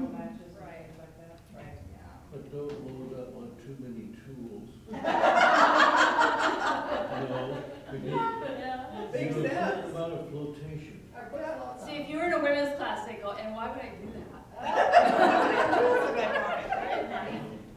No, but fair enough. Just a couple other things on there, MOB, man overboard, equipment stuff, there's all kinds of stuff. We have people bring, I mean, our teachers bring what they have and talk about that. So that's just it's just a beginning list. You add to it, but it's a start. So these are some of the things. So we have a lot of stuff we have to haul in. It's a big preparation. Is the MOB flag something required in Canada, for example? I've never It's heard of it. required, they all know about it, that's for sure. Wow. Yeah, no, but they're pretty pricey, so no, most people That's all right. don't have them. Does it have They have a the strobe on it slings. or anything? Sorry? Does it have a strobe on it or something? Yeah, yeah, it has a I'll flag talk and about, yeah, I'll talk about Darcy will talk the about it. stuff that we have Yeah. for man. There's some other things that aren't so Yeah. expensive, and Darcy will talk about that. Just the next page is the list of handouts. Well, I don't have page numbers, unfortunately. We are a work in progress, Darcy. Two pages after the colored one, which is the poster, 2 pages after the, I gave you, you didn't have those in your original book. Have you got the new book? Yeah, you'll get them. Okay. Anyway, it's just the list of handouts. Okay. H1 to H76. That tells you all the stuff that's in the handout package, and it's also inserted within. Now, the next page is, that release and authorization I told you about. This one that's got instructor agenda timing handouts. This is important, as I mentioned already, we have trouble with timing. So you need to have a ballpark. And we keep changing the order of things, thanks to our wonderful suggestions from our wonderful women. And so we're making sure that we get to the first things first. And if there's things that aren't as high level, we have to sort of zip through them. We try to say, hello, this, but we wanted more time for MOB, man overboard. That's huge. That takes a big chunk. This whole piece at the beginning about the confidence in voting, how do you talk to your partner? That's news for a lot of people. That's important. Then what do you do in terms of cases of emergencies? That's another one that people are, and that's a big one. And so we've tried to kind of group them. What to do in emergencies is in there. And the last big section is the radio, practicing on the radio and tying the knots. And that we divide the group into 2, and then we split them. So half stay with Darcy and do the radio, half come with me and do the knots. So that's kind of the overview. One of the things that we have told them to do, and Darcy's already mentioned this, is early on we asked them to write down their safe voting tips. Either things that they're learning that's an aha moment for them as we're going through the class, and there's bunches of sticky notes all over the tables everywhere, or stuff that they already do, so they can share with others. And they stick it on the wall, and then we take them all down, and we send them out to people. And you'll see the results of that list at the very last of that tab 1. You'll love it. Last page, the last of tab 1, is the voting tips from class participants. So this is from 2 classes. And so it's kind of fun to see what they put down. And there's tons of it gets lost. I keep wishing, because we have conversations, and we wish somebody, I need a scribe. They're writing stuff down. But anyway, it's just a fun way. Again, they can contribute. They all have some ideas and things that they do that they hadn't even thought was something smart to do. So this is just our best guess at the timing. The last time we did this class, we were done on time. I couldn't believe it. We had breaks, we ate lunch. But I think it was because we'd only done one 2 weeks before, and we had our topics really clearly in mind. I mean, what happens is you forget the stuff, or you forget how you want to say it.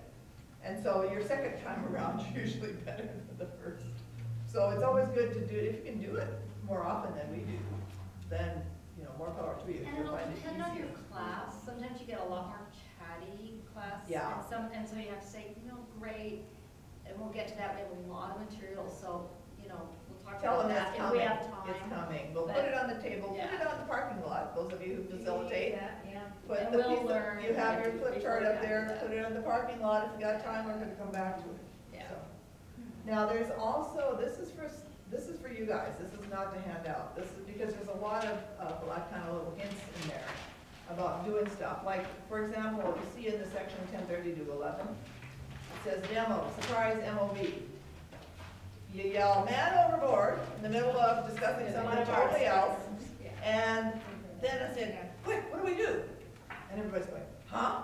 And so, you know, some will start spouting things and whatever. And so then we have a quick conversation about, well, how did that feel? When you heard that, did you know what to do? Where did you start? How was, you know, was the heart pounding? Just to get a sense of, if you haven't thought about it, oh my gosh, it's terrifying. So it's kind of like a skit. I mean, Yeah. you know, we have someone that would say, okay, this is the bow, you know. So as a teacher, you know, then we have someone kind of at the helm saying, man overboard, and then it was like, okay, now what do we do? Now what? And we wanted direction, right? You're like, And they didn't, you know, they didn't know what to do. And so it's just, it's only helping you think about the fact that if you're not prepared, thinking about it, it's gonna be really hard to do anything at the right time. So it's just, but these things get inserted. So this is your directions, this is your outline of where to throw in some of these oddball things. And, you know, what I've learned too, in life in general, most people are positive thinkers, like nothing's ever gonna go wrong. It's not gonna happen. You know, just like one of our children and family live in a two-story house now.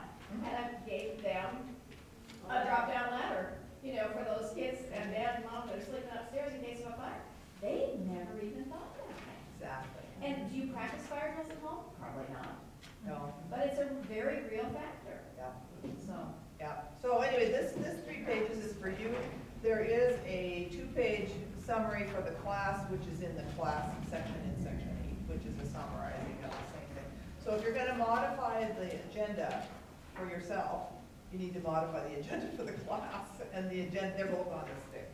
But the class's agenda is in section 8, so just so that you know that there's 2 separate ones. Okay, what else is that? I think that's the end of that section. Okay, good. So, and I'll let you look at the resources. So now we can go back to the, let me just see what else I got here. Oh yeah, well in terms of building a team. Doesn't have to, Section 4 now? we're actually just gonna start section 4, but I'm still looking at point number 9 on our outline, is back to the team thing. It doesn't always have to be auxiliaries, because we do have trouble finding enough women in our auxiliary. And so that's why I've suggested connect with your Power Squadron women, connect with the Yacht Club women. There's a lot of them that want the class, and get them involved with you as actually doing training. So as long as I mean, it's our course, we want to kind of have hold of it, but we want to involve other women, because they're just going to spread the word, and it'll just get better. So I suggest, you know, that we have some auxiliary women that are leading it, but bring in others as trainers as well, and you know, see who's interested. It doesn't have to be part of the auxiliary. You don't have to be an instructor to teach this class. Yes? Have you found that the ones that the husbands want into and they're resistant are quite different in the classroom as those that they want to, but maybe their husbands are resistant? no, because I think that because I think that once they're there, then there's a comfort level that Yeah. seems to have taken Yeah. over. And so they're going, you know, I really don't want to come, or really what I did. Yeah, they did. Many of them will say that to us at the end, that my husband wanted me to come, but I'm so glad I did. And I guess we Because don't know about the I ones that didn't. Yeah, but there are some real keeners who really wanted to learn more too. They're both happy. They have had only positive experiences, both types. Yeah. So that's what I'm saying, in terms of involving more women in teaching the class. And then you'll be a lot easier in all of you if you have 3 or 4 women teaching this at a time, because it's very intense. And you also have to be ready to set limits in times of conversation, changing topics. We've been talking about that, because you can stick on one topic for the whole 6 hours. And the following trainer can stop you when you're over. Yeah, that's it. So I talked about the advertising already, registration. I always tell them, please invite your friends. And I talked about the cost, $40 for registration. I should just give you a sense of what the cost is to run the class. I've finally done some analysis on that. I figure it costs, we reinvest at least 1/3 of the money we bring into the class. So that means our handouts cost us, as I say, at that cheap rate, only about $4 for those 70 pages. The lunch probably costs about $4. We try and buy get other handouts and make them available to people. The money that we raise, then we bring in more demonstration materials so that there's a richer variety of things that people can try or that they haven't seen before. So I figure that out of a class of 35, the income's about $1,400 and your take home is between $900 and $1,000. So we have $6,000 in our kitty because of the 4 classes we did last year. Yeah. If you did have this an optional second day, like a day over, what would you teach the second day? We've never done that except for, we have done it with the train the trainer. The second day we talk to the trainers. We do like we're doing now, only this is way more expensive, train the trainer. What our first idea was on this is that we wanted people to come to the class first, see and experience and participate. Then you get a lot of the things we're talking about now. And then talk about some of the logistics and all of that. So that's the second day in terms of those who are trainers. We haven't even considered actually doing a second training day. But, well, there might be separate things if people want more detail, like. We could. Then we recommended it because a lot of times they say, you know, I really want to learn more about charts. We'll say, you know, there's a navigation class. Yeah, exactly. We talked about the auxiliary courses that This are class coming up. isn't going to be really extensive. It's in a not lot of detailed enough. information. It was a suddenly exam. What happens when you're suddenly, what are the basics? Yeah, exactly. So that you can get that book back. Yeah. And to be confident.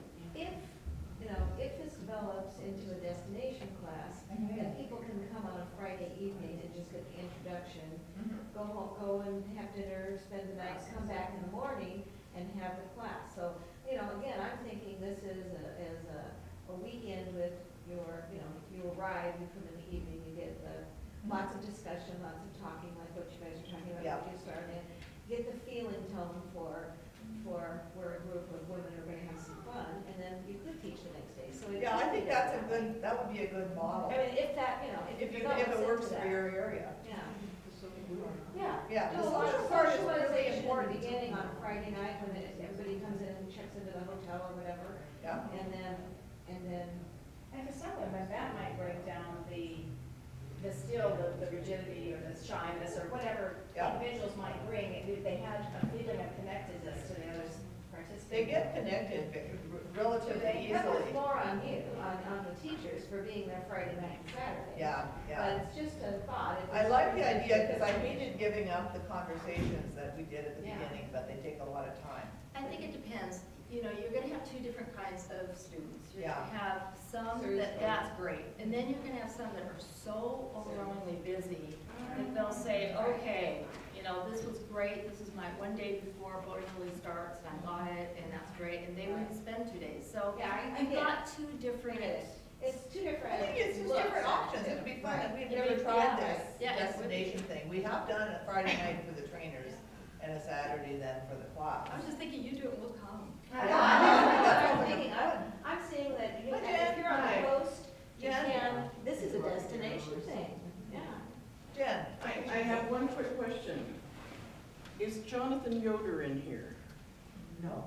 Okay. He was at lunch. Sorry. I don't know what he looks like. I've never met him. He's got a sweater on. Okay.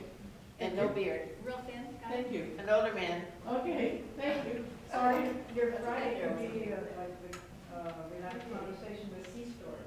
Yeah, see, that was good. And a cold water video or something. Oh, yeah, just to get people thinking about it. I think those are great ideas. So as I say, this is the way we've been doing it, and Joe and Gay have been doing some of these other ideas with the destination thing. I just think it sounds wonderful. Yeah, I think it's wonderful to have those ideas. So we want to keep spreading those ideas. One of the things we do invest in is food and fun and door prizes. Yeah. The first classes we taught when they were smaller, more like 20, we actually brought real cups, real mugs for people to drink tea and coffee out of. We wanted it to be a coffee party or a tea party or a conversation between women. Was it a printed mug that they take away then? No. That's a great idea. But I like that, and I think, given that we're charging more, because we weren't charging that much when we started. Okay. But charging enough so that you could actually give them a mug with confidence in voting on it, that's a cool idea. Great I love it. Yeah, The I sponsor love idea it. is really nice. But our aux chef put together a nice lunch. Yeah. And they love that. And then they were free to kind of get up and just graze like the Yeah, we had snacks, we had stuff right from the beginning. We had we had Mardi Gras beads, we had. Well, and I have to say, in our ABS, we also do that, even Yeah. though, we've been really successful with it, is we provide food up front, and we have not an auction, but a raffle, just free. Yeah. Yeah. Yeah, we do, Door prize. yeah, So we we do put have money in a that. door prize thing, Yeah. yeah, so we put some money in there, it's fun. It is. But when they leave, they're bubbling. Yeah. They're excited, they've had a fun time, they've learned stuff. It does, and they suggest to their friends. They do, absolutely. So it's worth reinvesting. I've ended up spending about half of the income when I started doing the train the trainer, because these things take a lot more. These binders were about $25 to put together. So, but the material for the class is not that much, $4 or $5 for the printing for the class. So, I'm just wondering, what is your venue for your class? We are in marinas, where Blaine Harbor Marina has a big conference room, or not as big as it could be, but we squeeze 25 in there. It's not as big as this. No, it's not nearly as big as this, but I don't want to be more than about 30 at the max. I mean, my original idea would be, I thought maybe 15 to 20, but the demand is so big, so we squeeze in 25 to 35. The other venue is much larger, and so we can handle about 35, but that's where I cut it off. Doesn't matter how many are on the waiting list. What if Point Robertson's out over the marina in the water, and so the sun comes out, it's gorgeous. But you want a place where you don't have to do a lot of moving of furniture. Right. And so the one in Point Roberts, it's a bar where we are in. I mean, it's a yacht club bar, but the tables, you know how heavy tables are in a bar? And we're hauling these tables around trying to set up the chairs that are like ginormous, so we're gonna go away from there. I think we'll go to the library. No, see, that's the good part. And they give us free advertising and all the community. nice. But we just can't handle the up and down the stairs and the moving of the furniture. The marina likes it because it's good business. Right.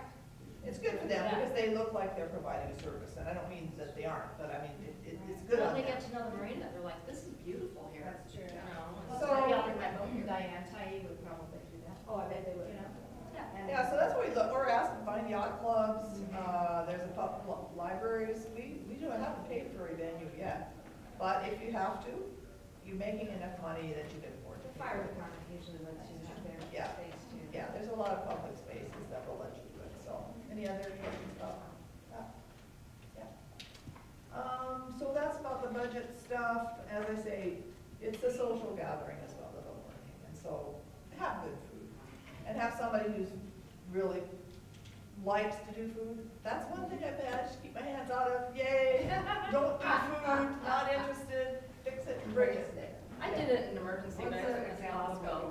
Say again? What's an example of what you serve? Oh my gosh, well Sherry, who's our box chef, she has amazing little roll-up thingies and fancy thises and that's. I mean, it's gorgeously laid out, delicious. Because that's her passion. That's what she loves to do. But I subbed for You her did a when great she was job. gone, and I went to Costco, I just had, the homemade, the rolls, not homemade, but, the rolls that were cut in half, and sandwich things, and sandwich Croissants dressings, and and things. chips, and, croissants. Yeah. And that they could build their own sandwich, we had fruit. Yeah, we had, food trays and, vegetable just good trays, food. and then cookies, Yeah, dessert. don't have to be homemade, but I mean, just good quality. But nothing in shaking dishes and all that, just. Oh, no, Yeah. no, basics, more snack type. But I think the point is you get somebody who wants to do that.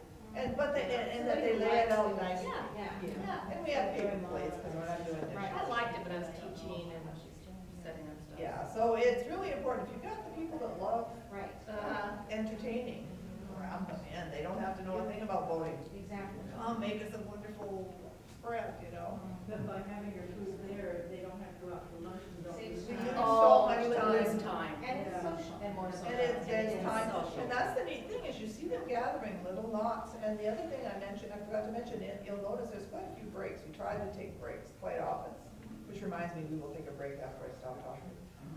But, that gives them a chance, they've heard somebody say something, they wanna check in, or they may wanna check in with one of the facilitators who's been speaking about something.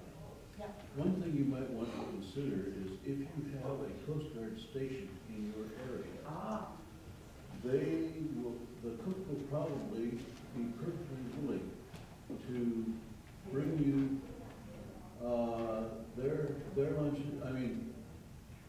or they'll cater to your meeting. That's what Sherry.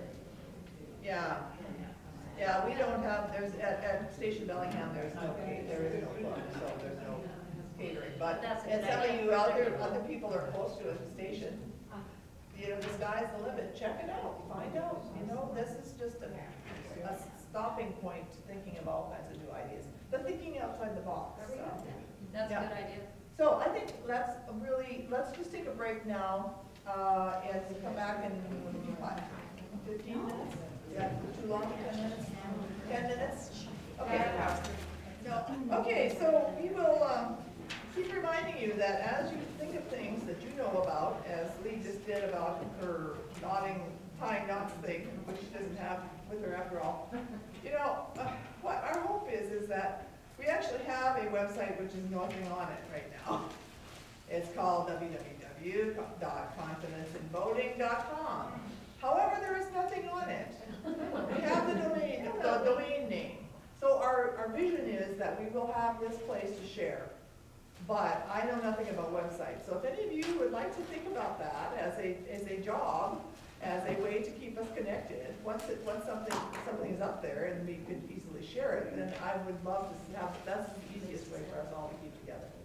So right now, as I say, we have a domain name and nothing else, but there's a possibility there. So I think we're going to zip right into the material, and if we're looking at tab, well, I guess we've been looking at tab 3, tab 4. So we're going to look at the first section in tab 4, which there's the slide number 2, and then we've already talked about that. We talked about the discussion questions, so I'm going to toss it to Darcy, and she's going to talk about fear.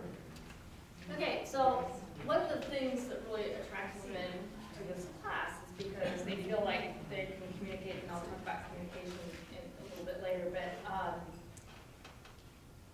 one of the things they communicated to us was that in any situation, whether it was man overboard, whether it was an emergency, whether it was stepping foot on a boat, or even 3 days before the weekend, there was fear factors involved. And so it blocked a lot of the boating knowledge, it blocked a lot of the boating experience. And so what we thought when we came together after a couple of classes, we really need to address this in a bigger way, because as part of our team is a head nurse, she used to be my boss. I was a high-risk adolescent counselor, and she is a nurse that was the head of the floor that I worked on. And what she really pointed out was, if there's fear there, nothing's going to get through. Nothing will get through, because our first reactions, and there is a handout that I did that's on, has a picture of the Coast Guard boat on it, fear factor.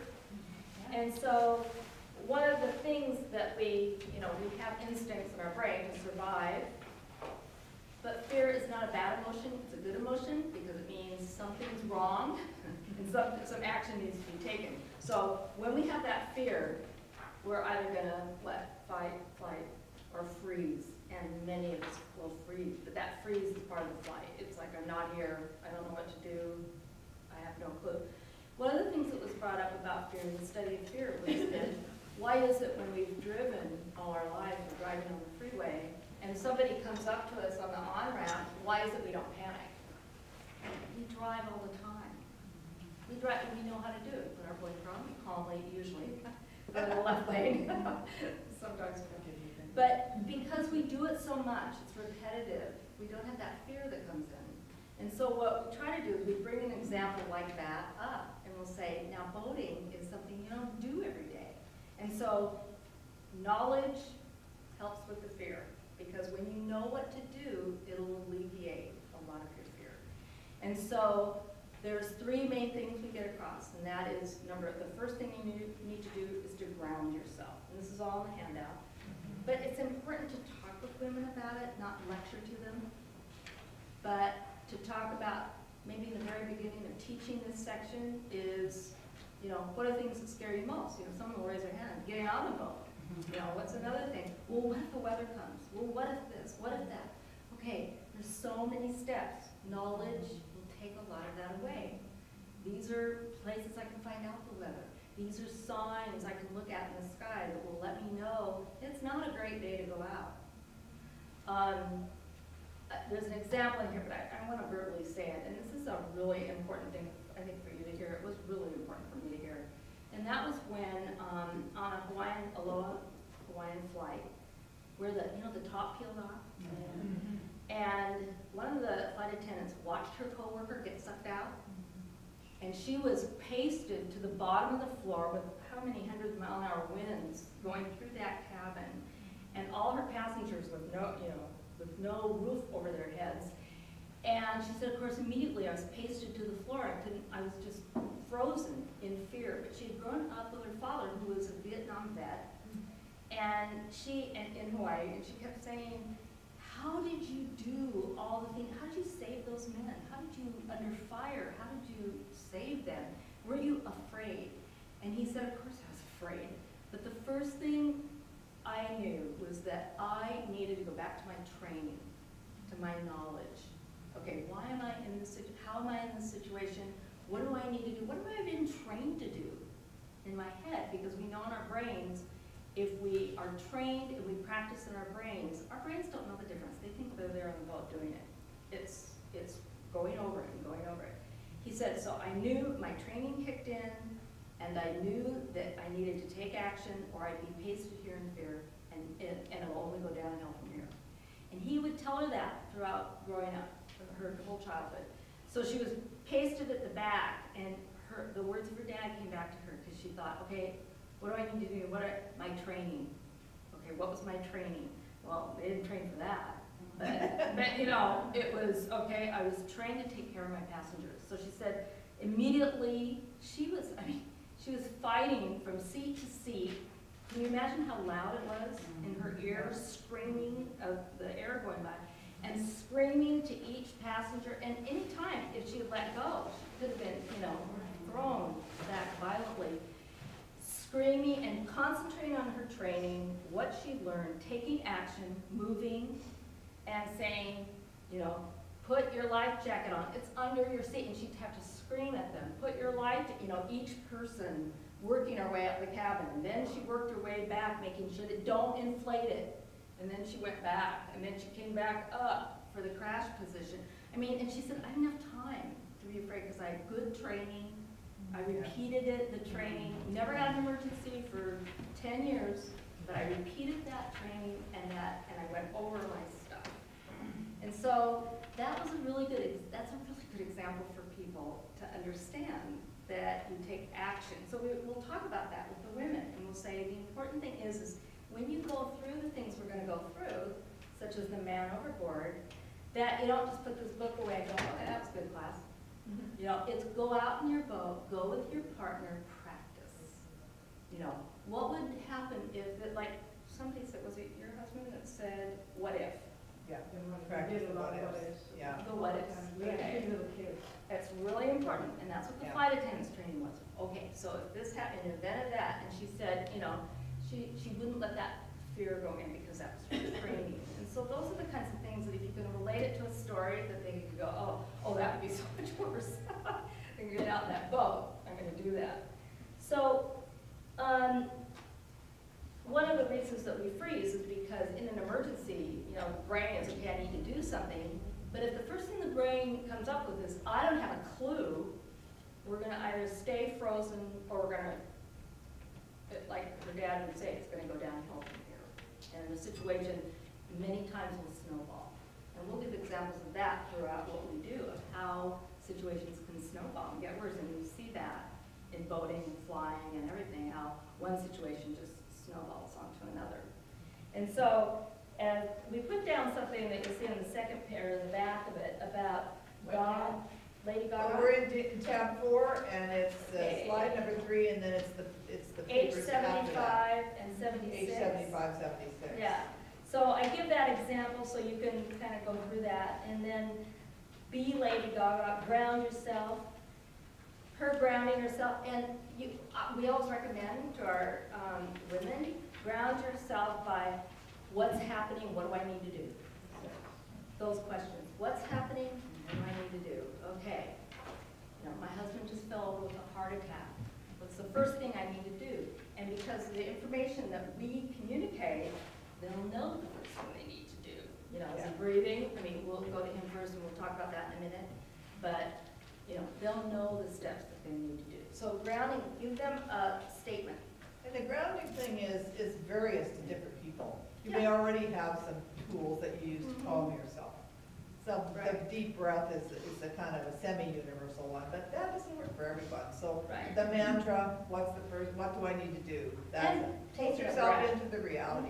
Take the breath. And touch something too. Touch something concrete. If Some your people are feet really against the dazed out. floor, you feel the deck.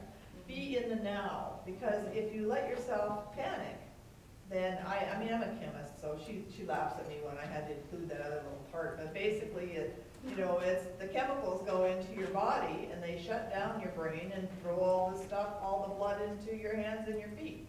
So you can run away or fight with somebody. There's not very much oxygen up here. With no oxygen, no brain, which means cognitive stuff goes away. So you can stop that by saying, what's the first thing I need to do, or breathe, or whatever. And so it's good to experiment with yourself about what it is that you do to calm yourself. Breathing is only one of them. Mindfulness, being aware of being in the now. Right? That's it. Yeah, exactly.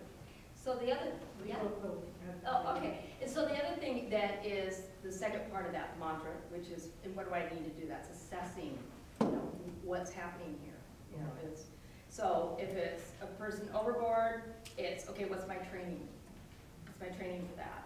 And so, and we'll talk about that, you know, finding the person overboard. If it's, you know, the person's bleeding profusely, what do I need to do? Okay, I know I need to first just stop the bleeding before I call on the radio. You know, I need to do that. So it's training, learning, that, and again, we're emphasizing the value of that class because we're saying this is going to really help you with that fear part. And so the action part is then you'll follow through with your training by doing what you're trained to do. Okay.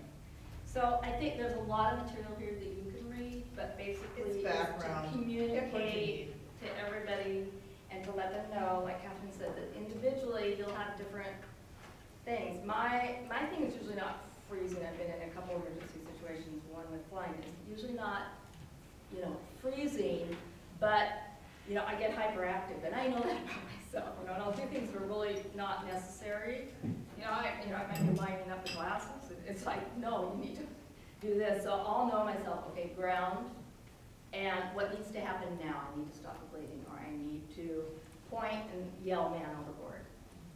So practice in your brain. Your brain doesn't know the difference whether it did it, and then we encourage everybody to go out and practice with their partner. Okay? Yeah, Lee, did you have a question? The thing is, you know, for everyone in the class, you know, they're learning for themselves, but also they may be the ones that can help their sister, somebody else on another boat, say what's going on there. Because we had another situation offshore where the CO spent 16 hours on the radio with this gal. Their boat was adrift someplace, she didn't know where, and she didn't know how to read a GPS or a chart or anything. She did punch the radio. And so he kept contact with her on the radio. Unfortunately, the battery stayed until they could trace it and find her way out there. She was way out. But her husband had a heart attack. And she was, you know, she knew nothing about the boat. Yeah. And she was just lucky enough to be able to have communication. Right. So you never know when the thing is that you might be the one that can talk to someone and help them calm themselves and get some ideas and action for them. So that leads me to the second part, which would be, that's communication on the radio. But what's really important in this class is to talk about communicating with your partner. Communicating with your, you know, even your captain if you're going on somebody else's boat. And so oftentimes we will start by talking about, you know, does everybody, how many people in here have a difficult time communicating with their partner in, you know, at home or on the boat? And a lot of times they'll say, I'm fine at home, but when it comes to his boat, you know, yeah, I don't do really well. And I remember, I mean, I raised my kids on a boat with my husband, and I remember him screaming at me because I was too close in, he was fishing or something, and I remember getting so mad at him I went down below. The boat was still going, which was really stupid. You know, and he turned around, there was nobody at the helm. But I mean, I just was like, fine, you know, and I just kept on. I mean, you know, it's before my Coast Guard days, but, you You know, I mean, it's just, you know, okay, that was not good communication. And so, one of the things was encouraging women to communicate at home first. Don't wait till you're on the boat. And so, in saying, okay, so, you know, when we go out, it's really important for me to be able to talk to you about what you need. When you yell at me, then I tend to want to escape, and that's what I was doing. I mean, it's just like, you know, I was angry too, but, you know, and so that doesn't help either one of us. In fact, it could wreck the boat. But, so it's talking about it beforehand, and then a lot of them go, well, I don't even know how to approach it. And so, you know, we'll talk about using I statements. You know, I get scared. You know, I don't like it when. Not, you don't do this and you don't do that. Because again, like Catherine said, this is not a male bashing session. It's not about that. And so the communication is, I'm scared when this happens, or I don't understand that part of the engine. Could you show me? You know, I don't know. I get confused between the gear shift and the accelerator. I don't, you know, could you show me? I need to know this stuff. And so using I statements, that was one of the things some of the women just said, oh, you know, that was really important for me because it wasn't you never tell me, you never let me, yeah. And using absolutes, it was, this is what I need. And so it was it's really good to help women with that communication and letting them know that you'll be heard more if you use your I statements. You know, because a lot of us, we have a finger pointed and it's you, we tend to not listen very well. No, I don't. This is slide 4, if you're wanting to follow Right. where we are. Right. Slide 4. And also to listen to your partner. It's not just about the women. It's about listening to what your partner needs too. What's the most helpful for you? You know, if you go home and ask your partner, your spouse, honey, what is it that's most important for you when we're out there? So it's not just about your needs, you know, women's needs. It's about, you know, what your partner needs too. And so when you have that going, like somebody over here said, it's a relief to think that they have a partner. It's just not about, you know, none of us want all the burden. So when they're saying, you know, what do you need most from me besides lunch? You know, what else do you want from me? And so, you know, it's a two-way street. And so it's really important for that to happen. And again, at home before you get on the boat, you know, oftentimes Catherine was mentioning that, you know, we were talking about communication and ideas that we got from our class members. And one of them said, I don't hear very well, so I had to talk to my partner about hand signals. He's on the bow. I don't know he's telling me to go forward when we're trying to anchor or get a buoy. So we've developed hand signals. Cut the engine, you know, or, you know, and so she said it's been wonderful because we had to do that. So, you know, that's how we communicate on the boat, but we did all that before we left. And so, you know, who knew? I mean, he didn't know she couldn't hear him over the engine. So, you know, she made that really clear. It solved a lot of problems, and it was a lot safer. Okay. And then another thing is women were saying, you know, well, you know, I'm a guest on a boat. I don't really, you know, is it up to me to tell them they should have life jackets? You know, well, no, but it might be up to you to say, how many life jackets do you have? There's not enough. You know, I'm not comfortable going. It's okay to say I'm not comfortable going out on your boat when you don't have the equipment. It's okay to say that. It's okay to say, you know, I'm not comfortable when you're drunk on a boat. You know, I'm not comfortable with that. And, you know, a lot of them will say, oh, but that's just so embarrassing. Well, okay, you know, is it better than drowning? I mean, what, you know, let's see, which, yeah. And often the case, your children that are there too. And so then that kind of alerts a lot of moms too, to say, to be able to say, and not anything that's confrontational, but just, you know, I'm really not comfortable with that, or, you know, I thank you so much for asking me, but the other thing is, where's your equipment? Oh. I just want to throw in, because I think this is an important topic, to instill in people, are you going to regret later something you didn't say? Right. You know? Yeah. Think about this. If something happens, well, I regret I didn't say, right. then I better say that. Exactly.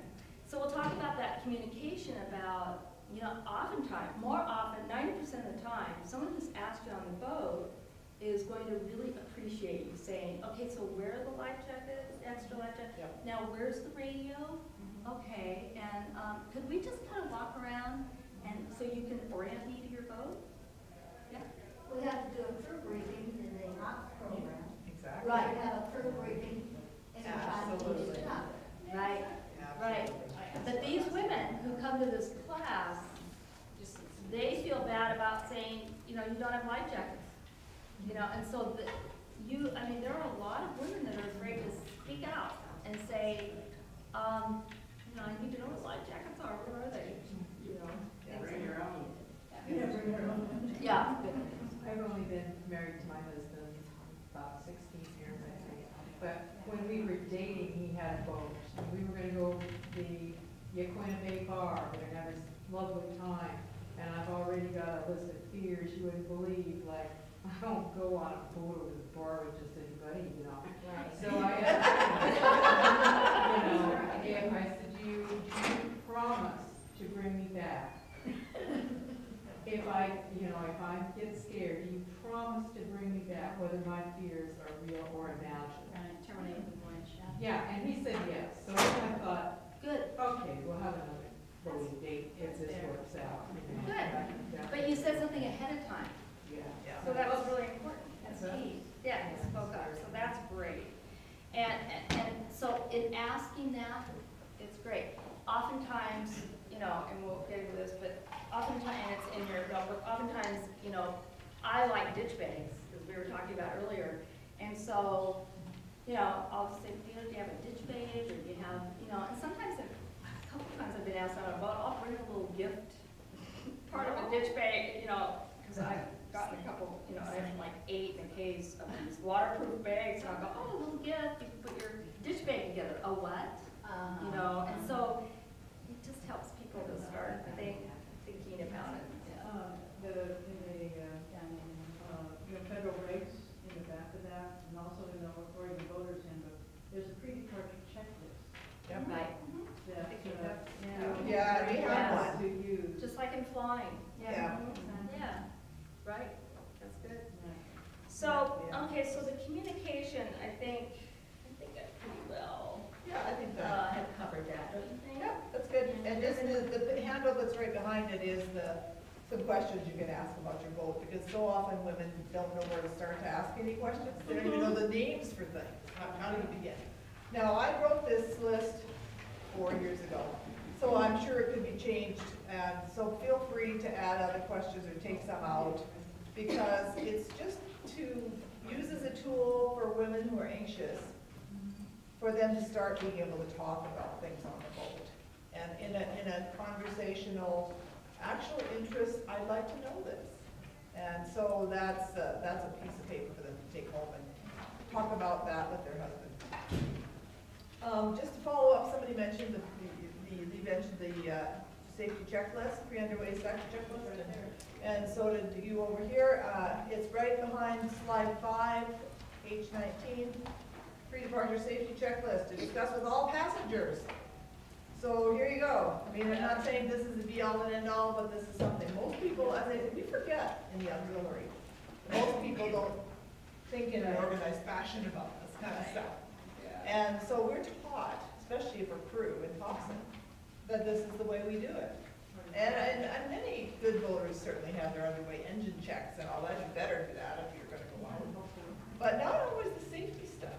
So that on page H19 and H20, that's a checklist for you. And again, add, subtract, whatever, make it your own. But there is a concrete one there. And speaking of that, because I'm going to talk more about these checklist things, I just came across this little book. Has anyone seen this before? This is called Nautical Check. And I don't get any cuts on this. This is a company they've done aviation checklist books before. They have put one out for boat power and sailboats. And you have a handout, I think it's H74, which is their website. It's in the page 8, in the 8 section. In fact, it's probably near here too, but I'll let you find it. Anyway, there's a website where you can order these things. I'm trying to work with them to see see if we can connect the auxiliary into being able to have them available when we teach the class to buy them. I mean, they're making money, it's a profit-making organization, right? But they're really anxious to work with us. And so if we, there's a way to connect on that. I'll keep you in touch with that. I'm just beginning that discussion because I just got this book. But it has all kinds of checklists. It has a pre-departure checklist. It has a float plan. It has a this plan. It has a that plan. And it's in such a nice, it's lots of very technical stuff, but lots of all the other kind of general stuff that we're just talking about. And it's in such a nice little small container. It's something you can write on with a marker and then wipe it off, so that it's an ongoing piece. It's all in one place. So I just wanted to let you know that. And that's a good conversation starter if you want to save Yes. space with a person. Yes. Say, what do I found? Hey, and here's a good gift to bring on your boat. This is what Darcy was saying. Well, then they can look all this stuff up ahead of time. Right. Oh, absolutely. It is good. Yeah, that's Does great. England Marine have those? No, see, they have it. They're just beginning to market it. It's really new. It's only come out in the fall of 2012. So there's a reference in here. Where is it? H74, H74. H74, yeah, it's Near H74. the back of tab 4. Yeah, back of tab 4, okay, yeah. 'Cause I thought I inserted it in there. So the types of things that you need to this, this walkabout to safety things, you've got the pre-departure checklist, you've got float plans, that's H5, that's behind slide 6, and all of these things are in here. Oh yeah, there it is, right there, the website is on there. So one of the things we talk about is, one of my favorite sayings is, chance favors the prepared mind. Now what does that mean, folks? What does that mean? Chance favors the prepared mind. Oh, What does that mean? chance, well. Chance favors the prepared mind. In other words, instead of good luck, it's really good preparedness. Exactly right. Yeah.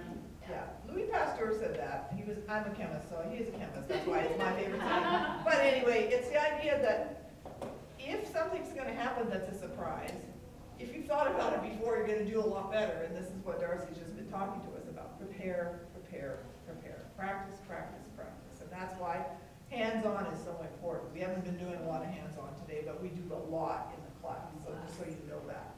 And so it's really important to do the planning, have some idea about plotting that course, do the flow plan, know when you're coming back, make sure people know it, all of that kind of thing. What kind of weather is it? Should you be going out at all?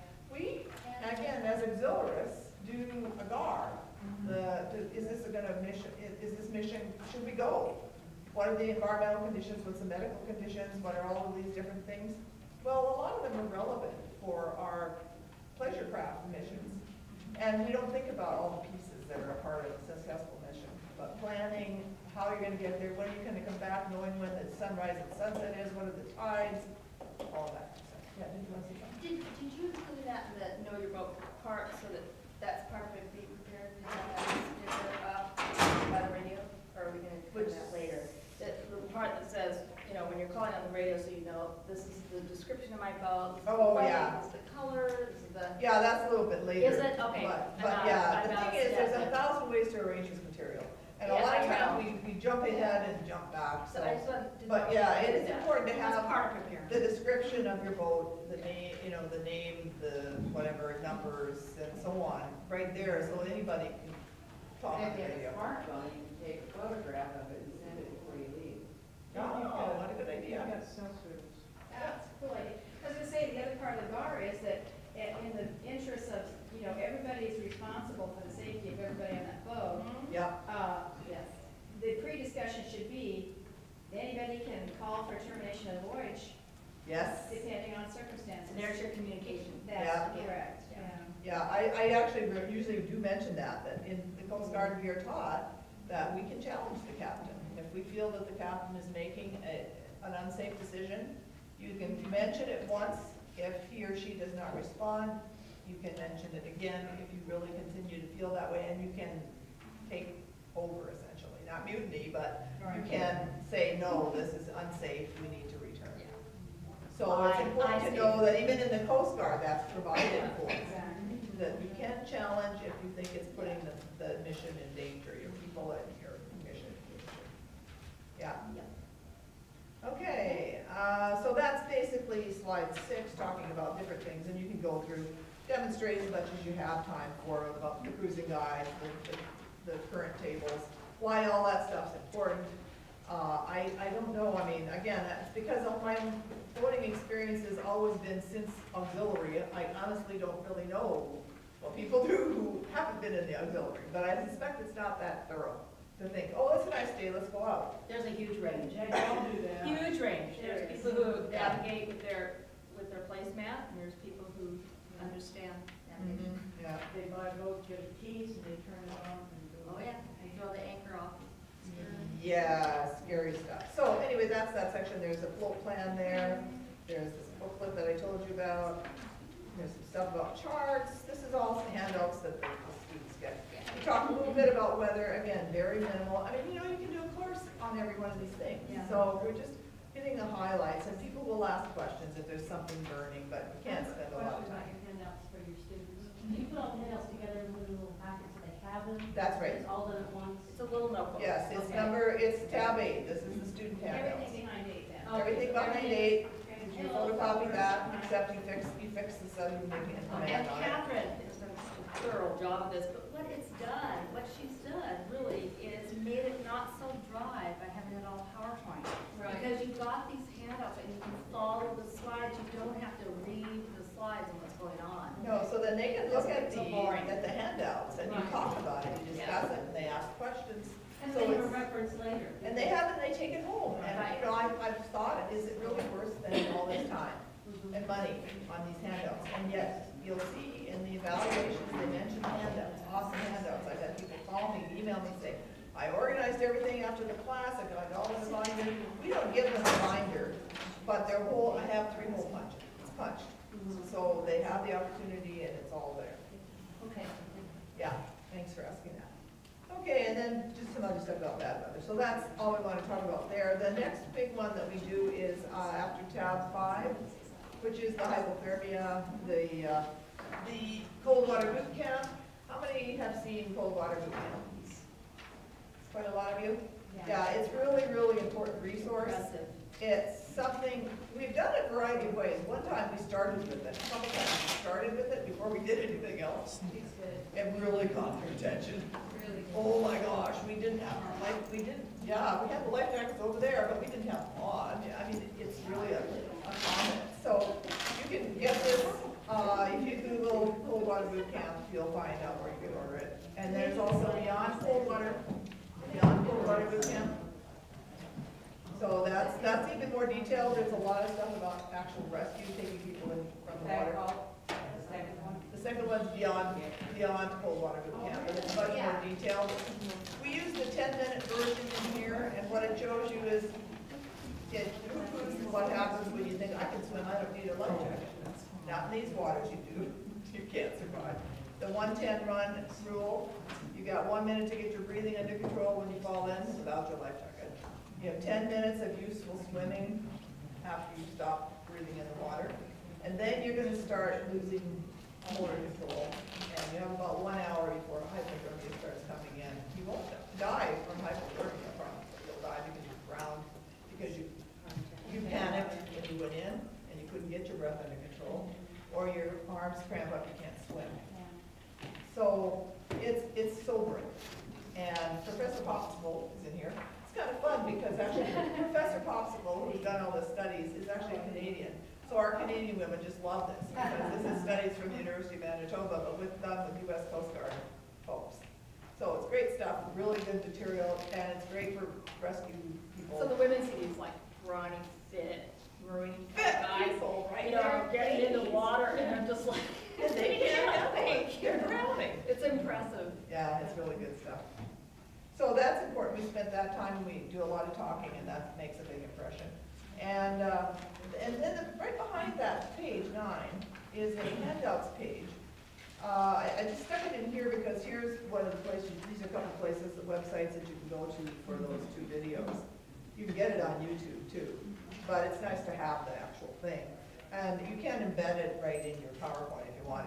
I don't have the technology, but I know people who do. You can do all of that kind of stuff. So there are a lot of other websites. The thing about on here of April 2013. You gotta check these things all the time. And I'm not gonna swear that all of these are up to date. I didn't check every one this time.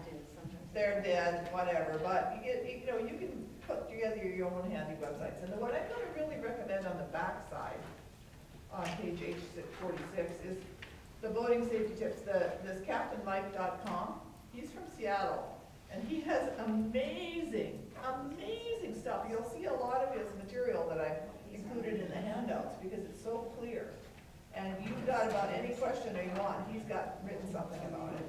How to tie a cleat, how to tie a boat up to a bowl rail. I mean, you name it, he's done it. He's the one with the left-handed bowline. And he's on YouTube? No, he's on the website. He has a website. He has a website. That's it, and the address is the last one. On the last, On the second page of the handouts, on the last. it's H46. It's got HTTP, That's the bottom. CaptainMike.com. So you'll see it there. Yeah. Sometimes when you do it, it comes up here that it doesn't come up with his website on top, but don't give up. You want to find his website. It's excellent. So I'm going to skip the rest out. Let's take a look at the Hanover board stuff. This is one of our biggest issues for people. So Darcy, if you want to. And that's in the second, that's right after that. In section 5. Section 5, yeah. So we talked a little about preventing going overboard, so we talk about that kind of stuff, don't overload. Yeah. But anyway, so it's on page, 10. now this page 14 is the slide that's, person overboard. You have it, Darcy, here, go on. Yeah, I moved things around, so you haven't seen it in this order. I keep throwing these things at her, and she hasn't seen this one yet. You find it? Yeah, Yeah. you got it. One of the things that Catherine brought up was that how we introduce this is we'll just stick it in there and we'll have somebody, one of the instructors yell really loud, man overboard, and then we'll go through the routine, you know, what it's about, someone at the man overboard, and we'll go through the pointing of the person as the boat's continuing to go, and someone not moving, and we'll go through and we'll ask the class then, you know, what would you do right now? What do you think is important? And then we'll go through the steps. Okay? So, do I read? Did you get a book? Yeah, I got one, thank you. Okay, sorry. Do they need to sign in too? Yeah, we've got a sign-in sheet, so those of you who came in late, please. So we do two different things on the man overboard. Again, the sailors, you know, you mentioned you're in a sailing club, right? And so, you know, we'll do one that really, we'll break out later to talk about the differences, because there is a big difference. If someone is in the water on a sailboat and how to control that boat and the different, I mean, I've asked women, you know, okay, your husband falls overboard, what do you do? One woman went, do you have life insurance? I mean, you know, because they didn't know. She goes, I mean, just trying to point out, I don't have a clue, you know, or, bye, honey. I mean, you know, they just don't know what to do. And they'll say, you know, my husband weighs like 200 pounds. Look at me, I can't, you know, haul him in. Well, there are ways. And so we have, I don't know where that handout is. In the back of what the diagram that I gave you. With the quick start, Yeah, stop, yes. quick stop, good start, and so. Keep flipping over. Basically, this section is based on, right, okay. Yeah, it's H38, H39. It's after your written stuff. Yeah, please do. Yours is open. And so, basically, my information that I got, it was out of a study that went on for 4 years in the Bay, San Francisco Bay. They had hundreds and hundreds of people involved in the study, and these guys spent like 400 hours in the water, you know, in their dry suits and everything else, trying to figure out the best procedure for man overboard. One of the things they found is they put a white dummy in the water and, you know, put different colors on him, and they called him Oscar. They could not find Oscar when he was 10 feet away, most of them. They just couldn't see him. And so what they found after all these studies was that it was a neon orange that was a little brighter than this. Yeah, I didn't bring our. Yeah, not like I'm this sorry. color. That's okay, but that's one of my props. And what it was is I brought it to the class, and it's just a small buoy, like a craft buoy, well, bigger, about this big. And it's something that you always know on the boat where it is. And so we would, when we were doing the demo, it was talking about always having someone, if there's, hopefully there's more than one of you, that is pointing to that person. If it's just you and your partner, then that's not gonna work. You're gonna do your best to do that. But immediately what you can do is throw in the water this inflated ball, rubber ball that's this color, not attached to anything. Immediately you reach and throw it, because it will be along, it's not to save him, it's not a flotation device, even though it's floating, it's to mark. It's a marker. And what they found is all these other colored markers were not visible. And so this was the color, this is neon orange. And so that's all in your materials. And then there's the step-by-step process, which I won't go into, but we practiced it. People were pretty intrigued about what it took to find out these measures on what that you needed a pointer, and that the next thing that you needed to do is how do I return to that person without running them over? Hopefully. Mark the location. Yeah, to mark the location. Push the button And or then button. you're right, put, exactly, on a If you GPS. have one. Or sometimes it'll be the best fishing spot. Maybe that's your button on the GPS, but that's still the marker of your location. And so these handouts will tell you the things that we go over in our class. And then. Well, they're always telling us, as the crew and caution, well, call the station. I'm sorry, there's somebody overboard. I don't have time to call the station. If you have multiple crew, you put somebody on the radio to call the station. But that isn't your first thing if two of you are on the sailboat. Right. You're not going to take time to call anybody initially. Not to worry, but Dorothy, go ahead. Yeah, this is just a little off that. It isn't about like just being man overboard, but situation awareness. Did anybody see the Buoy 13 thing that came out about a month ago about this situation awareness? The lady that has the Celeste Moorage was between Kernville there. She was watching these people put their aluminum boat in the water, and mom and dad had a life jacket on. They had 3 little kids, so they were putting the kids in the thing. She goes running out and tells them, "You don't have life jackets for the kids. You can't put them in the boat." "Well, we don't have it."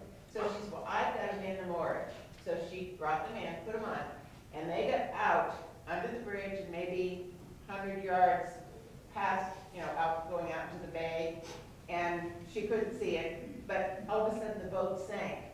Well, those little kids were bobbing because they had their life jackets. Right. The boat totally sank. They didn't have a boat to hold on to, and a boat was coming in from the bay, and they saw these little bobbing things, and they didn't know what it was because they were small kids. They picked them up because that woman. Wow. So everybody needs to be aware. Right. If you see something going on, don't just say, "Oh, Don't they just sit there. shouldn't do that," Right. And so there was a Coast Guard blog that came on 2 weeks ago on the internet, and they saw it, and she's shipmate of the week. For the Coast Guard. For the United States Coast Guard. Yeah. Really? Down at the auxiliary, but the Coast Guard. The auxiliary had already run theirs, and then the Coast Guard saw their. Good for her. I mean, that's But people don't, they incredible. go, that's a different thing. Well, get out there. She's an RBS partner. Yeah, she's one of our TV partners. Oh, so that even makes you feel better Yeah. about doing that. That's neat. Yeah, and so Larry and I represented her with a certificate and a coin. Yeah. And I guess the Coast Guard is trying to get a hold of her to present her with something. Wonderful. That's great. It's a good story. But people need to be known, just Yeah. because of that, sending those kids out there to go without a life jacket. And that reminds me, you reminded me too of one of the most important things, and that is that we do go over a couple times about the life jackets without getting them glazed over, but just at the same time. So, oh, by the way, if your partner or whoever on the boat has a life jacket on, guess how much easier it is to get to them and to help them. I mean, we're not in warm waters here. Even if we were, there still is dangers of hypothermia, but, especially where we are. So if you look through this when you're teaching and you go through the steps and you kind of play it out with the class on how to do that, even when you get down to just if there's 2 of you. And then that's when we divide up and I'll take the sailors and we'll go through diagrams, which is the quick turn, you see the quick turn Yeah, it's- rescue, it's on and the page quick stop 38 rescue. and Because page people, 39. honestly, on a sailboat, a lot of the women were like, I do not have a clue how to get back to him. And also the equipment that's needed on a sailboat. What to throw and what, and how to do that quick,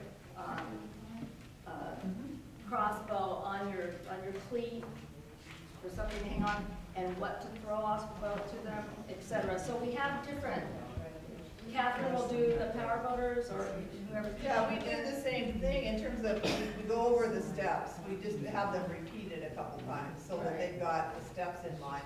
But then we have a conversation about, well, how do you know where another person, you got the two of you, how do you know that where the other person is on your boat? If it's a big boat, or if it's noisy, if it's stormy, what do you do to make sure you're still in connection, that you haven't even missed the person they went over and you didn't know it? What do you do? And they had come up with all kinds of wonderful things. I mean, you know, you the typical radio controls and stuff. But one person said, oh, I can sing. I tell them, keep singing. If I don't hear you singing, I'm coming to look for you. Or, you know, whistle or do something. Have whistles on you. But checking in. I mean, we've gotten our best ideas from listening to what women have already determined or what couples have figured out on their two-person boats. And others learn a lot. Somebody mentioned having on their life jacket, there's a ribbon, and you can buy it some kind of stores, I don't know, or some kind of, you know, marine stores, that will unfurl to a very long, big orange thing. And so if you are in the water, you're gonna be way more visible besides your life jacket from a helicopter or something. So, I mean, there's all kinds of neat little tricks. Are those in here? I don't have a copy, I don't know what those are, but that's one that is mentioned in those tips. One thing that is on there though is the website that we had added, that where I got the information on the man overboard after this big, which was involved, by the way, Coast Guard, Navy, a lot of units in San Francisco. And that website's in our website list. And that was really And there's good. a special, there's a website that is in your extra additional resources that I put in there, so that's one where you can go and look. That's in your, the first part, the additional resources. And then the last part that I just want to mention is to emphasize over and over practicing. Like, well, when you're out and about with your partner and you're saying, okay, there's the buoy, that's me just going overboard. Let's practice. And you could say, okay, we're gonna be out for 4 hours, let's spend 20 minutes doing it anytime you want. Yeah. And that 20 minutes probably turn into an hour anyway. And give them the choice when you can practice, and it's limited amount, and they'll go for it. Right. So just in saying what we said about the fear factor, that practicing over and over, again, you're gonna kick in. What do I need to do? Oh yeah, practice that. I know what to do because I've gone through it before, so in my head, so I know. Okay. So that's part of the communication, and it's part of, let's take the time to do it, it's important. Yeah, so just even knowing the steps and repeating them, but it's just amazing the wealth of information that each can share with the other. Now, I'm just going to mention the voting statistics thing. That's on slide 16 and 17 and 18. Originally, we had the idea that people really didn't realize how many people die. And I know that Joe has some videos about people who've lost their life and so on. People just poo-poo it. It's not going to happen to me. I can swim, all of those excuses. Well, we do a little bit of this voting safety using the Coast Guard voting statistics. It can get really boring. So it's there for your use. Pick and choose. There's some questions to ask and people involved. Don't spend a lot of time on that because there's plenty of other more dynamic ways to describe the difficulties. But the issue about alcohol in voting is a big one. Most fatalities for those with alcohol impairment. So there are a few key pieces, but as I say, this is probably too long in there. Just pick and choose. You have to go through all of that. Well, and we go through a discussion about dehydration and how voting with dehydration, it can cause the many symptoms. It can be, you know, look at your prescription drugs that you're taking. That causes dehydration, along with the sun, along with the wind, along with not thinking about drinking water, alcohol, you know, having alcohol, having carbon monoxide poisoning. You know, that will cause dehydration as well as nausea. So that's all in here. Yep. And so, and then again, back to the communication I was talking about before, it's discussing putting those limits on, I'm not comfortable when we get out in the middle of the bay and you can't see the side of the boat, let alone a chart. So I don't want to go anymore with you unless, I mean, you can, have a drink when you're at the dock if you want, but I'm not comfortable. So, yeah, there's a question, integrating I that. put a question in there on one of the slides about, ask the question, have you been in a situation that has been uncomfortable for you, either with your partner or other people on a boat? What did you do? And so and we've heard some pretty interesting stories. Really interesting story. We had women, you said you were on a fishing boat. We had a woman, so I started out saying, okay, so what do you do? You're out there, you go all the way out there, and you've got everybody on the boat, and your husband or your partner or whoever is so smashed they can't operate the boat. And she goes, oh, I just throw him down, lock the door.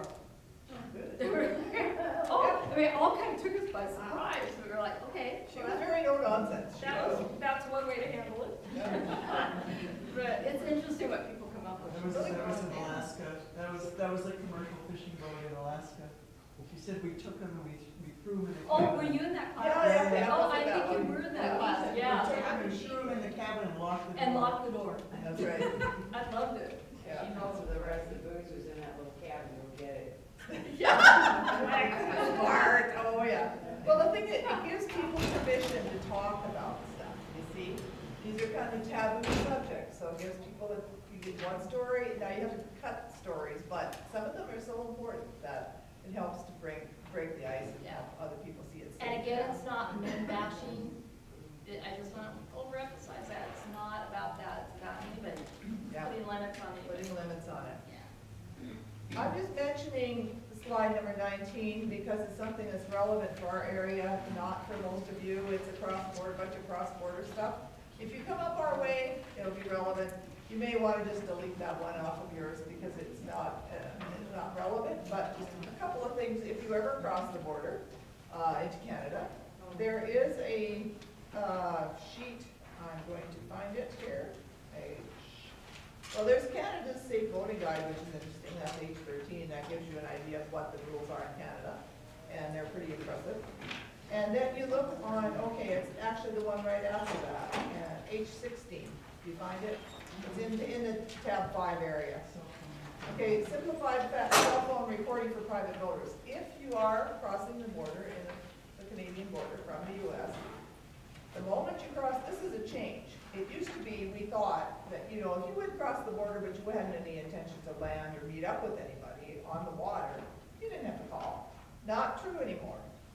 When you cross the Canadian border on the water, you must call, and there's a cell phone number in that paper that tells you what to call. And then, if you decide you are going to land, you have to call again. So it doesn't matter whether, see, they were worried about drug trafficking and passing things off one boat to another. No, it's none of that anymore. If you cross that border, you call and say, I just crossed the border. And you can tell them, blah, blah, blah, we're just, out fishing or sightseeing. Fine.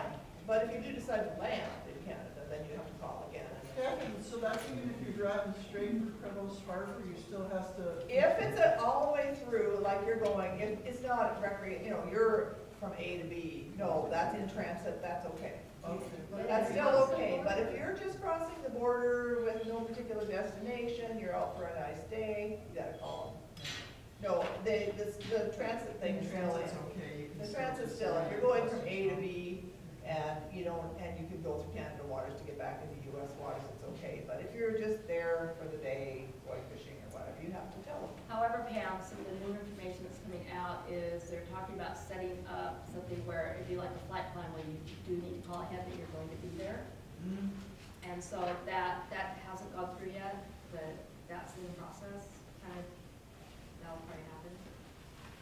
I mean, I'd love to have a way of keeping informed about that. I know, wouldn't it be nice? It's hard to It's hard to think keep about informed being where we about. are. We do have some connection with the Canadian Coast Guard and their auxiliary. So it is something that's important, especially if you do ever head up to Alaska or something. Just to know those things.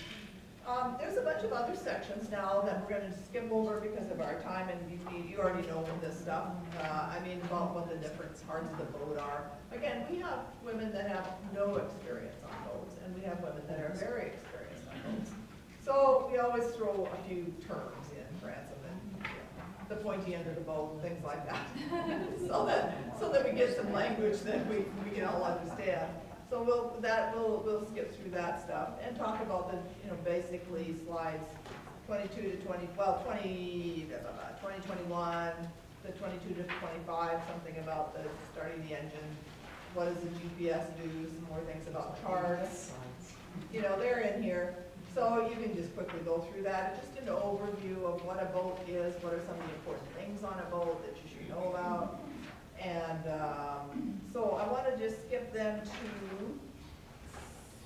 slide 30, which is, oh no, I want to do slide 26, sorry, people emergencies. So Darcy, that's after tab 6. These tabs did have some reason behind them. These are kind of the key sections. So as you'll see, all this really ties in. Fear factor. Okay, I have somebody who just sliced themselves and they're bleeding profusely, and so this is not to take the place of a first aid class. And so we'll say that right off. This is, these are just tips that you need to know. What do I do first? And we'll practice that. And we'll just give really general things, but we say it's really important that you have your first aid class and your CPR class, because things change. Don't get mouth hardly ever anymore. I mean, things like that change constantly. So the panic and the fear is, well, if someone's bleeding, what do I do first? So they need to take their first aid class and then connect it to their body. So, okay, I'm out in the middle here, I can't just call 911 right away. I mean, I need to, it's just that other person and myself. So the rules of the thumb, you look at it and say, okay, someone's bleeding profusely, the first thing I need to do is stop the bleeding, and then assess him, then make my radio call. I mean, assess, is he bleeding anywhere else? Is he not breathing? Is he, and then take your action. And it's really important, as Nancy, one of our coworkers that teaches with us, as a nurse was saying, it's really important to know what kind of situation needs your immediate attention and not yet the radio, and what needs a little bit of attention and then the radio right away, and what kinds of things to pay attention to. Someone's had a heart attack, you're going to get down there with them and figure out their breathing and if their heart is new, and then you'll know from your first aid class what you need to do initially, and then make the call. And of course, if there's somebody else on the boat, get on the radio now. Call the Coast Guard. So it's walking through those situations and those emergencies. So we go through that on here. We'll talk about the 911. A lot of people get into this big long discussion about cell phones, radios. Nothing takes the place of radio, but cell phones are used continually on a boat, and if you're out of range, radio, but and also calling 911 doesn't connect you to the Coast Guard. No. And in fact, the 911 operators often don't know how to connect to the Coast Guard. So you're right. far better off to use channel 16. Right, and so then that would lead us right into our radio communication. Exactly. Yeah, I'm just going to mention one thing. We were talking about the hazards for people. There's another section here, hazards for your boat. And let's keep flipping on that. There's some stuff about alcohol. Oh, and I did want to mention one other thing which people I think found really useful, and that was know your limits. A lot of women said, I'm really tired, but I'll agree to go again communication. But you get more fatigued on a boat. That's right. You do get tired. So it might sound great to hop over to that island over there, but wait a minute. Let's look at the time. Let's look at the light. Let's look at the weather. And let's look at how tired I am. That's a long day, maybe. Maybe we should do that tomorrow. And again, situational awareness, but assess how tired you are. Yeah. Don't get in that kind of trouble. Yeah, how are you feeling right now? Because then you're not going to think our questions. You won't be thinking clearly. Yeah. In terms of situational awareness, one of the things that goes always got on me was that if you tell me something 100 times, you could keep telling me until I respond. And Good point. That is so important, and that's actually one of the things we do also talk about, is the necessity, especially if you're giving commands or you're talking to somebody about something, especially safety related, but otherwise too, repeat back to me. If I don't hear you answer, keep saying it to me. That's perfect, thank you for saying that, because that's something we always emphasize. I. Always repeat back, yeah, say I, or usually what we do as a Coast Guard auxiliary is to repeat back what you said. Right. If you're line handling or whatever, you hear a command. But you want to make sure they heard it. And that tiredness stuff, you might not hear it. And Keep looking at the other person.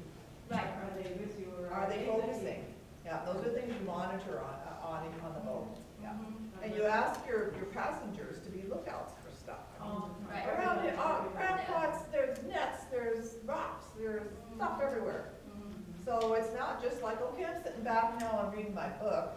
Well, maybe that's part of it, but you really, everybody has to have an opportunity, or they should be taking a part in this. And appointing people. It's Yeah. okay, it's Or okay take to turns. say, would you be on lookout Yeah. right now for You logs, look out kayaks, for 15 whatever? minutes and then Yeah. swap with somebody else and read your book. So those are really important because everyone can play an important role in this safety stuff. And one other thing on the first aid thing, where you have a lot of fishing things.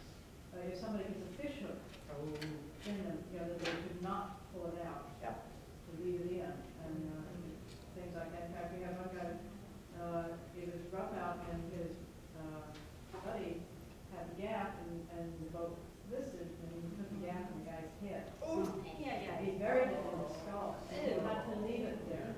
He couldn't pull it Yeah. out. So they dealt with this on the way down. So We have, we have a guy that I know really well, who's the head of emergency services in Bellingham, who is willing to even put together, and you might think about asking about this with emergency room doctors, a kind of list of things that could happen on a boat.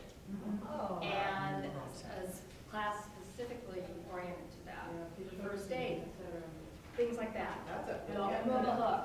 And Yeah. some of the jellyfish are very Yeah. So you have baking soda on board, you have vinegar on Yeah. board. Right. So you need to know whether it's acid or. So those are all good. And see, having you contribute that and contributing everything is what makes that class. I can tell you one other thing too, my crew didn't get sick as long as I fed them. And people, some people say, well, if I eat, I'll get sick. No. If you don't eat, you will get sick. And as long as we fed them. And the other thing is, Russell's got me some really nice new cookware that was Teflon coated so that it wouldn't stick, it'd be easier to clean on the boat. Wrong. You do your bacon and then you put your eggs in there, the boat rolls, your eggs go. Their eggs take place. Well, and on talking about hunger too, I remember sailing with somebody and after about 3 or 4 hours, handing them water because they were like, I'm getting daisy. I mean, it was sun, wind, and saying, here, drink this water. And, situational awareness, like you were talking about the women that gave the life jackets out, situational awareness. Yeah, it's fabulous. Really important. Okay. Slide 30, this is the other kinds of assess the situation regarding hazards, things that happen to your boat. What's the boat situation? Are you sinking? Are you taking on water? You lost your power? You ran out of gas? Well, oh well, but no, not oh well. And ultimately, you're going to have to decide you need to abandon ship. And so there's some things that you need to do if you do have to abandon ship. That's an important thing to go over because people, again, they don't want to think about that. But if you've never thought about what you might, and come back to the ditch bag again. You've got that ditch bag right there. This is again on this is slide 30. It's in section 6. Yeah. Slide 30. And you have the ditch bag on the phone. The ditch bag is also, the page for the next page, page 51 is the ditch bag list. Right. So we told you it was in there. There it is. There it is. So that's that. One of the other things I think it's important to tell people is, well, if I call, who's going to come? Well, what does the Coast Guard come for, and what do they not come for?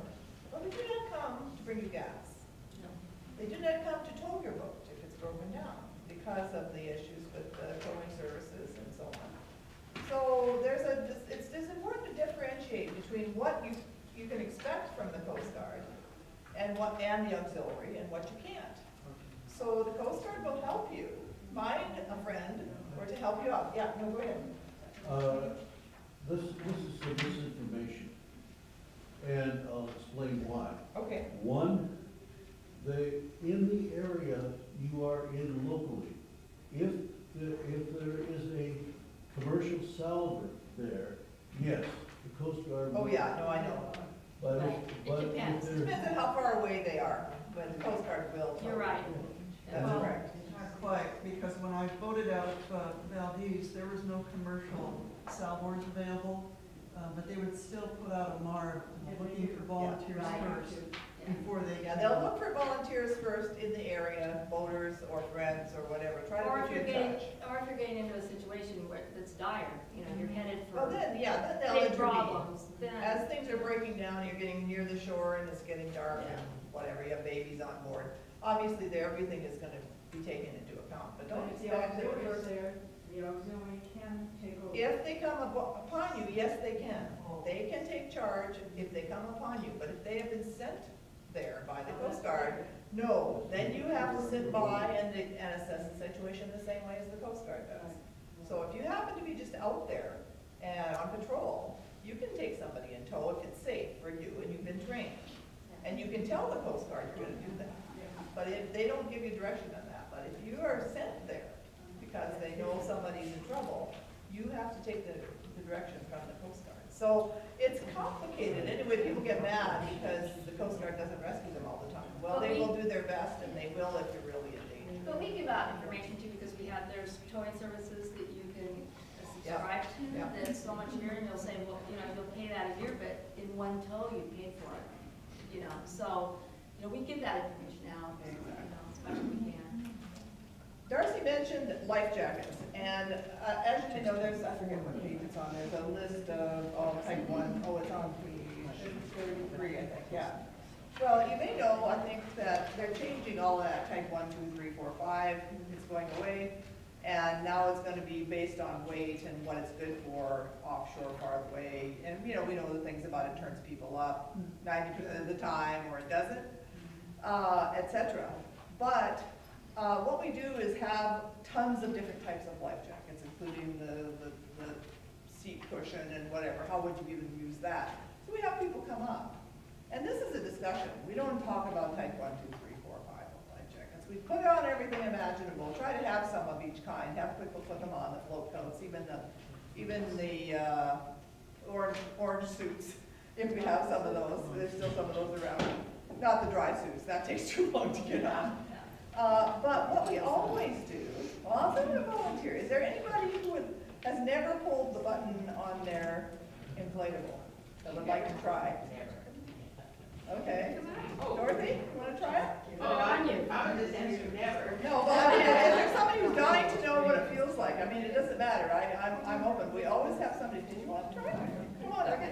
Come on up. So, I mean, this costs money to do this. Put it in your budget.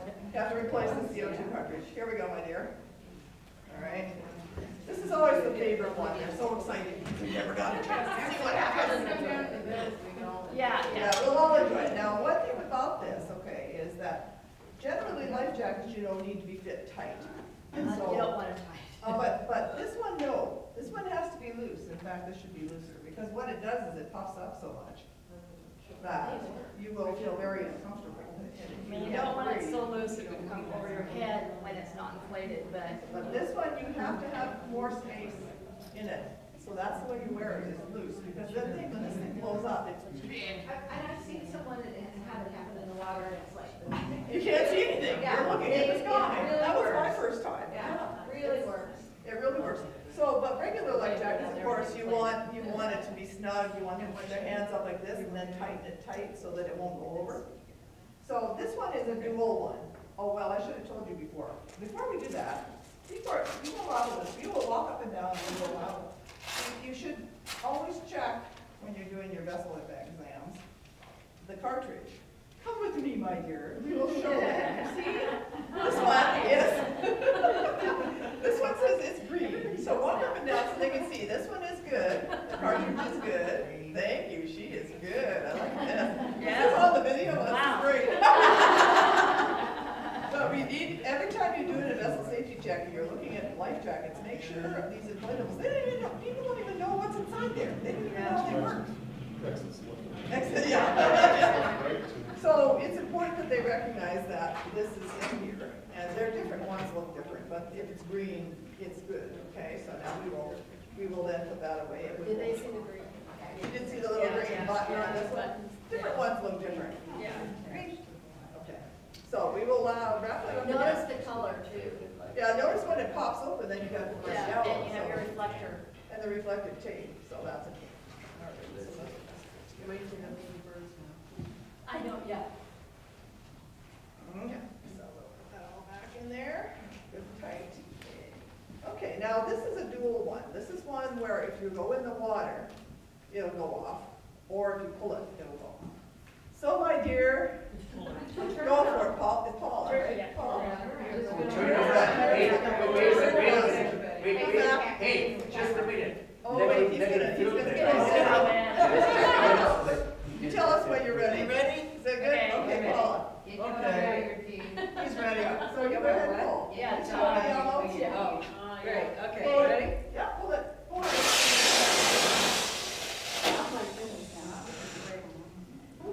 That was fast. If it was as tight as when they put it on you, What? you would be Still good. pretty, It's still pretty tight, it's still pretty loose, okay, Yeah, but that's it's okay. Yeah, you just don't want it tight like the other life jackets.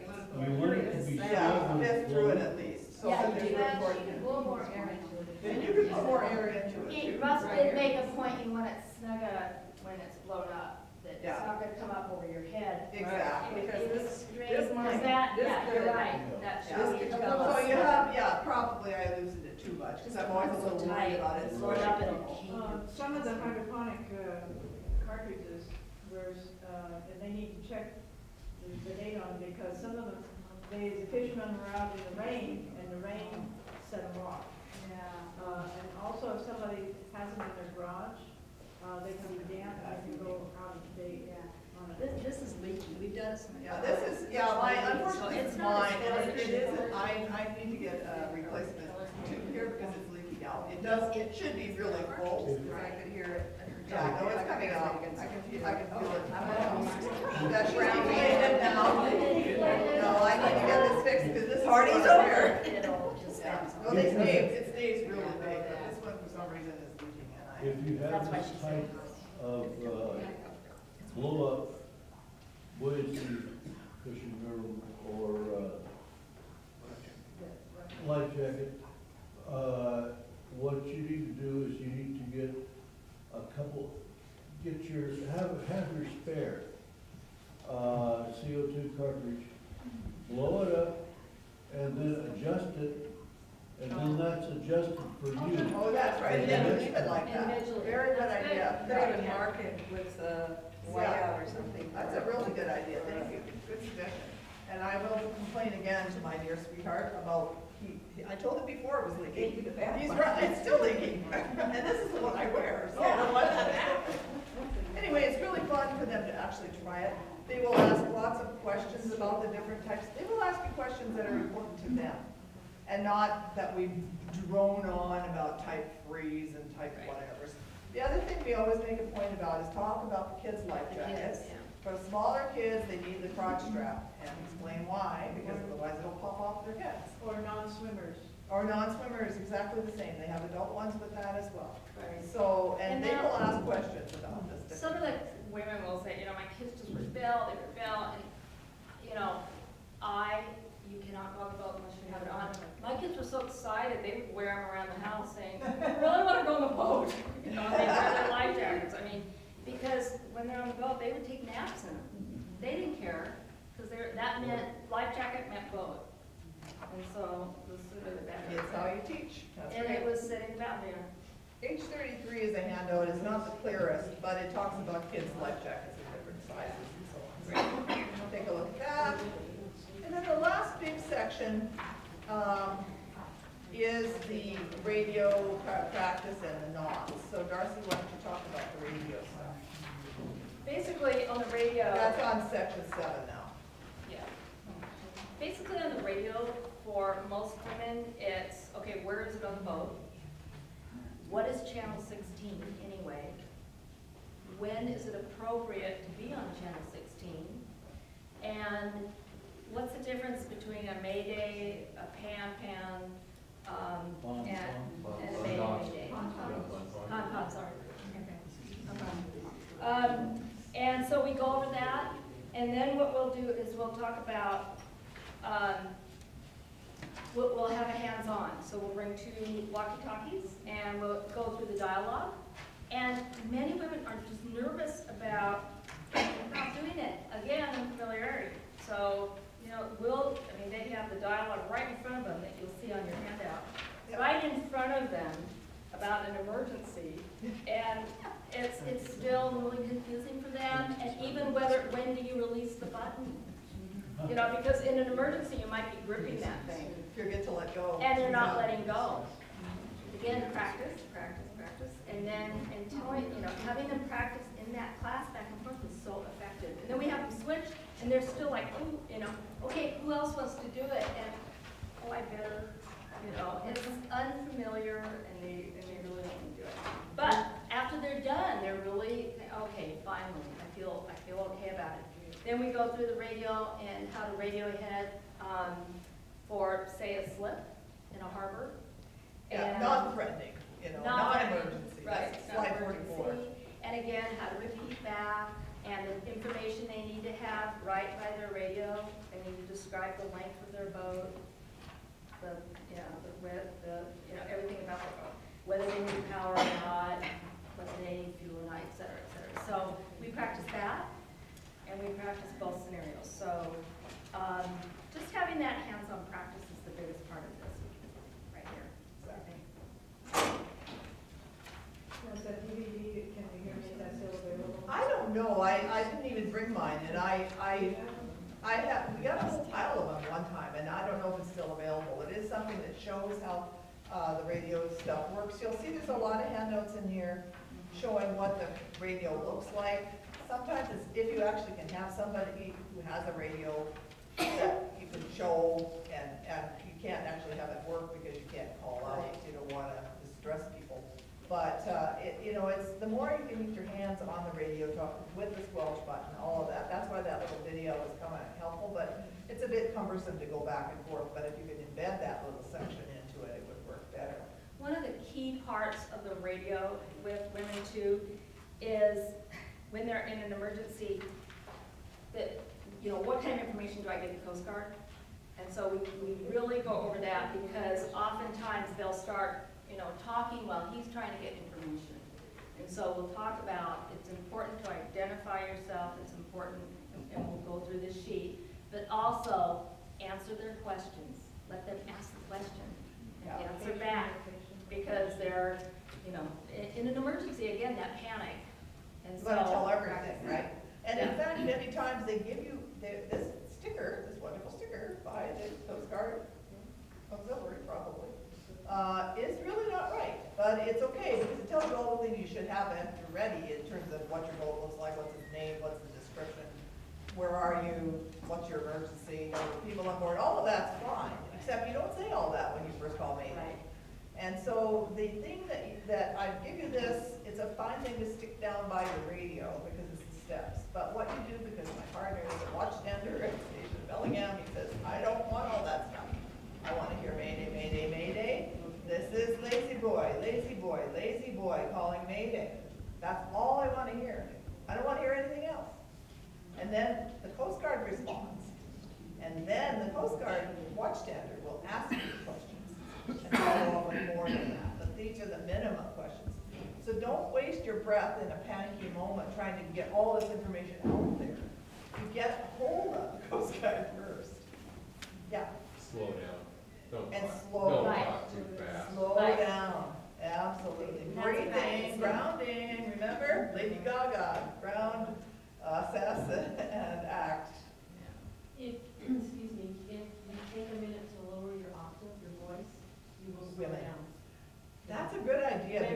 Women yes. talk Women do that. higher and faster. Yeah. And if you take a breath and actually lower your voice, you will slow down too. That's The last great class advice. we had, a woman actually got in her role, and I said, okay, this and this happened, know, your partner sliced himself, there's blood coming out, you've gotten the bleeding, what do you do? And she grabbed the mic and she went, help! She just screamed, and it was a natural reaction. She wasn't trying to be funny.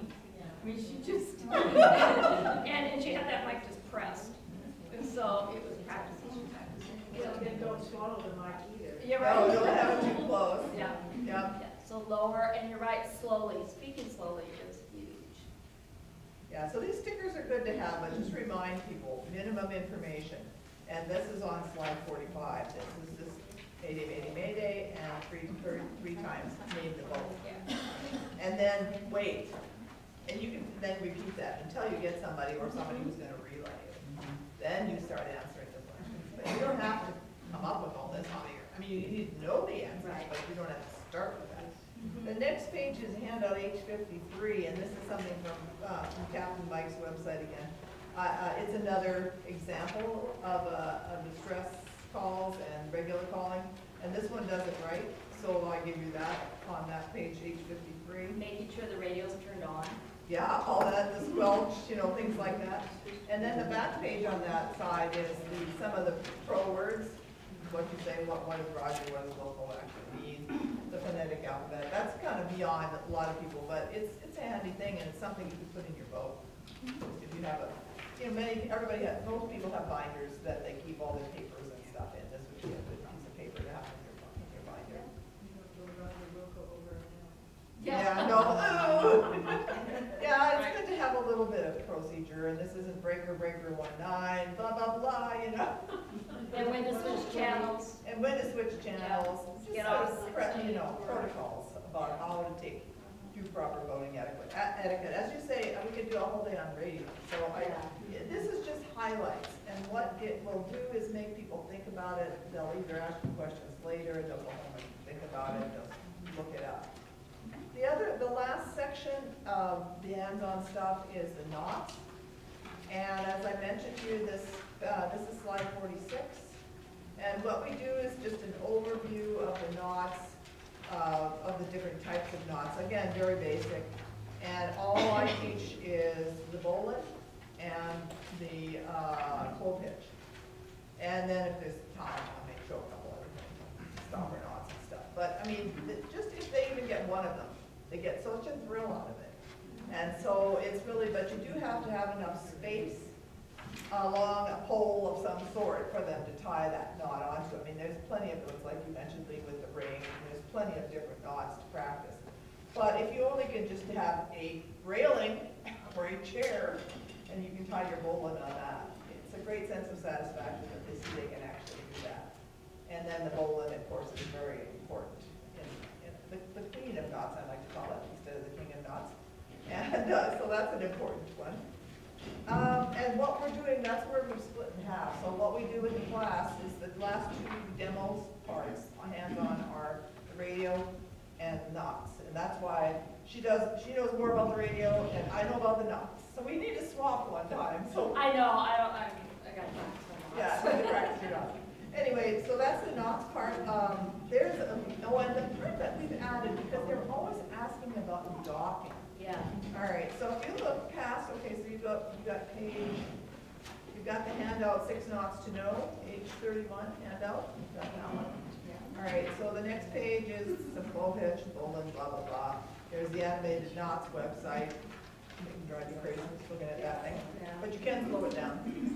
And then the next page is about, this is on Captain Mike's website. Is this your cleat? You'll notice the cleat at the top there. This isn't the clearest in the color, but you see all of that twists and turns around that cleat. No, this is not the way you tie up a boat.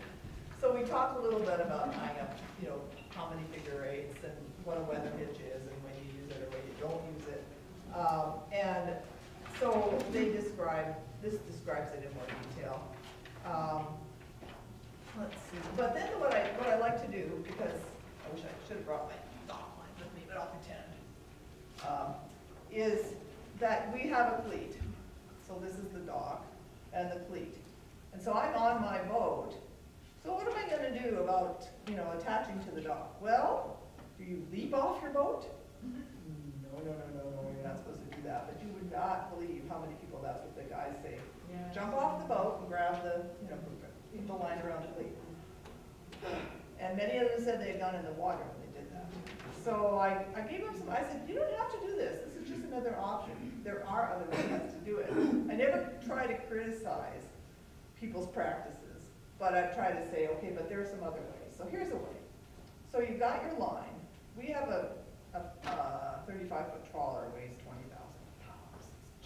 It's giant stop that thing, right? You don't stop it by tossing a line on a cleat and holding on, right? You gotta have somebody who knows how to deal with that. So anyway, I sit in the middle of our boat and I have the eye on the cleat amidships. Then I make a loop of the docking line and I toss it over the cleat. Immediately pulling it in, you've got a wrap around, you've got control. You hold on to the middle of the boat, then, especially if there's only two of you, that's all you can do. I mean, he's on the helm, I'm holding this to the dock. And so you wrap it around and you've got a hold until he can then shut the engine down, come down, get off the boat, because I'm holding us, and then we'll reposition ourselves to where we want to be. But get a cleat so you can pull yourself so you don't hit that sailboat next to the side. On the midships cleat, right? Yeah, midships. Yeah, but you're not holding it, actually, you've looped. No, you've looped it. You're not, no, I'm not holding, well, because you have to have enough give, you can't hold it. But you can let it slide back and forth a bit, but it's mainly to secure yourself to ground or to the dock so that you can do the rest of it one piece at a time, but not jump off and not try to stop a boat that's going fast. I mean, you have to be not moving essentially. So they were all many of them were just amazed about the idea of that you could actually attach the line to your boat and then make this loop and toss it. I said, you gotta practice that. Get your dock lines and just practice tossing it over. So you kind of, well, I don't know what the right terminology is, but you make little loops on this side, little loops on that side, so you've got a lot of line, and then you toss it, but you can't let go of this side because otherwise you've got you don't have any line anymore. So it takes some thinking. You have to practice the tossing of the line over the cleat. But that's been one of the biggest aha moments and that's our best we can do for docking right now. But it gives them some ideas. There's some videos on the end of the YouTube videos on docking and so on. Maybe they're helpful, I don't know. But your helmsman will tell you, move the cleat, they'll tell you when. Aha, yes. Don't do it until you get to the border. Oh yeah, no, you can't, exactly, that's a good point, because you wait until the time comes. Well, what you will usually say to me is, catch it when you can, so I make the decision as to how close I am. But otherwise, you depend on the helmsman who's up here higher than you to see how things are going in the slip forward and back. Yeah. Oh, and that reminds me of something else. Somebody mentioned swim ladders. We had a lot of discussion about swim ladders when we were talking about man overboard. And have you ever tried yours? Your emergency ladder. Well, what are some of the, have you ever had problems with it? Yeah, tell us about that. Well, one of the big things is if we have one on the transom, so when the boat goes up, you actually can't hardly reach it. Exactly. And then you get underneath it, and the little fantail will come down and bonk you on the head, knock yourself out. Yep. So we always say go to the side of the boat. Yep, that's one of the problems. Anybody else got stories about safety ladders? Well, the other thing is that the rail, there's only 2 steps. Yep. And so you have to be really flexible in order to get your feet up on that lowest step. Get your leg up there high. Yeah, How strong are you to pull yourself? The other thing is those rungs don't go under the boat. You can't cause, they don't hang down. They're not cooperating. So there's different kinds of safety ladders to get back on a boat. So they're not all created equal. Pay attention, try them, get in the water and try to get out. But if you don't have a safety ladder, you can throw a couple bolas. Exactly. It's tough, though. That's a lot tougher, but it's better than nothing. But if you have nothing, and Yes. be sure to tie one end on. That's good. Yeah. Now, there's a couple of other things, and I just mentioned this. The last section is about operating your boat. Again, this is kind of at the end because we're starting to run out of time now, right? And so you do talk about aiming into waves at 45 degrees, the basic stuff. Rules of the road. Now, they like more about rules of the road, and so we've tried to enough time at the end. And So anyone who doesn't have one of these, this is what we use. Because they're nice and colorful. I know they're coloring, but basically, you know, they're clear. They're very clear pictures about overtaking, crossing, west, right of way. And they can take this home and, like, your grandkids love them, Yeah, you they know. loved it. They all understand it. and I loved it. It's easy to understand. So these things you can get from, I believe it's ANSC. And so I recommend, this is one that we found, it's easy and they can take it home and review it and there's little quizzes and stuff in it. So this is what we use for rules of the road, simple enough, basic stuff. And this is when we get an outpouring of questions, and that's when we recommend an ABS class. That's exactly right. Then you go on to, and by the way, we have a navigation class or we have an ABS class coming up. So it's a good way to link them because when they leave, they all want more. They want more training, more training. And so this is our link to having them come to an auxiliary voting class of some sort. And that's why this time we're at least having our women's voting course just a couple weeks before our ABS class. So that we can finally say, oh, and yes, well, 3 weeks from now, in this place, come join us. It won't be only women, but you'll have a wonderful time and you'll learn more stuff. And of course, the ABS class, you get your voting card, which this class doesn't do. This isn't about that. It isn't meet the NASBA standards, it's not meant to. It's to give women confidence so they can go on and say, I can do it. I want to learn more. I want to be a partner with my voting partner. So I think that's pretty much it. Do we have questions? One thing I realized is we didn't do an evaluation sheet for this. This is the first time we've done One thing I think this, is, train the trainer. yeah, and it's important to mention that, as you can tell with the dynamics that we've talked about, is that it's getting women excited about it, less fearful, and in a place that's safe to do it. And yet, like Catherine has put together an incredible book, and so it's, it's much information without saturating them, because we can refer them and say, do you want more about it? Here See, it that's is. the thing. You don't have to go over everything. It isn't teaching everything. It's that you've got a handout on that. Take it home and take a look. Or, and they always have my email. They have my phone number. They can call, and if you do. So you give people the confidence that they can look it up. I've learned something. I can review this. I'm refreshing now what I learned. I can take this and show it to my husband. And one of the things I think is such an important piece that men have to serve is if they know their wife, if they're coming to this thing, that they be open to listen to her when she comes back. And so excited about what she's learned and begin the discussion, Well, many, I used to do couples counseling, but. Yeah, we are counselors, but we have that request, though, I was saying this to Tony earlier, that of men who would like to have a class like this. And actually see about what are the things that men might do that could, or they might do or they might not do that will enhance or not enhance the safety of the mission. How is it different from the way the women do it? And so we wouldn't do it probably exactly the same kind of thing, but it brings some of the same things to mind, of always being situationally aware, of listening to others if they are asking you a question about safety issues, not fluff them off, like, oh, I didn't realize I was getting tired, or oh, I didn't have a drink, or oh, be open to the safety of the mission. It's not about pointing fingers, it's about safety, and about everybody enjoying it, so. Now, oh, sorry, go ahead, Steve.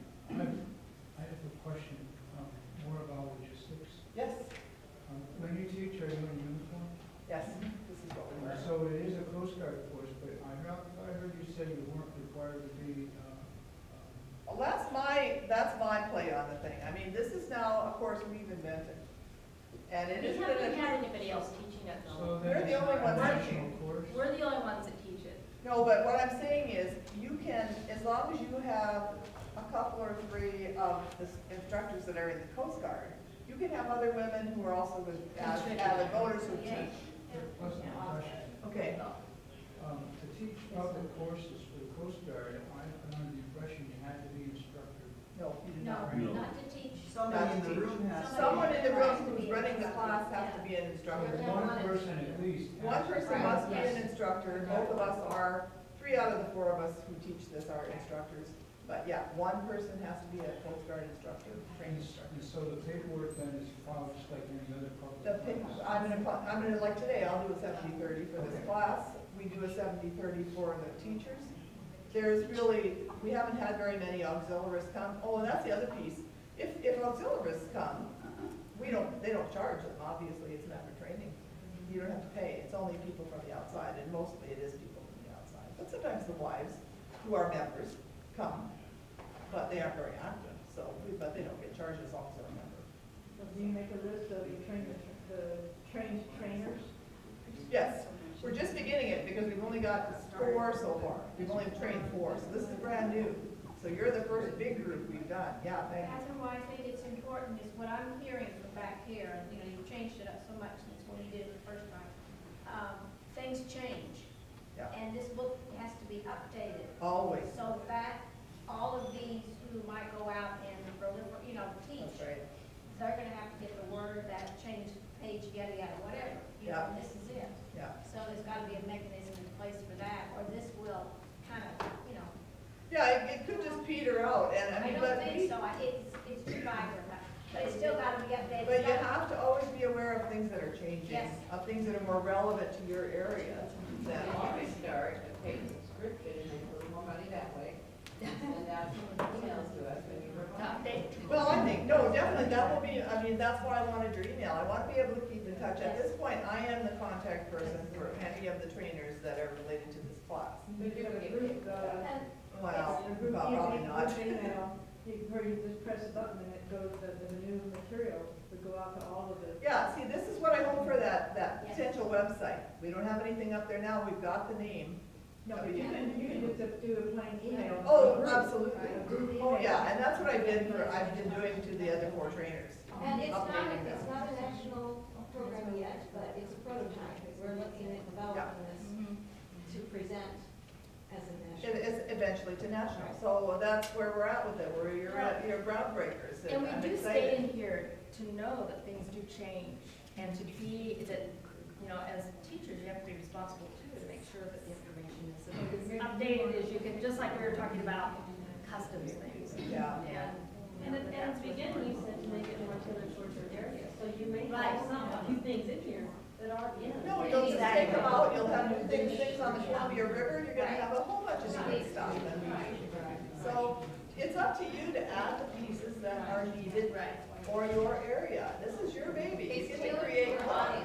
Tailored for the audience, but I want to know what you're doing, because then we'll find other people that are saying, oh yeah, we have a river, blah, blah, blah, and so I know, oh, well, here we have this material that's been developed by this group on the Columbia that have these pieces added to it. So we're developing a data bank, essentially, of different ideas. So you want dates when this is taught, for example, and how it went and. I would love it. I hadn't thought that for me. You're absolutely right, Lee. I would love that. You've got, my cards are up here. Please take one. Well, 2 things, Catherine. So, Yeah. I agree that there needs to be some sort of document control, and I think Yeah.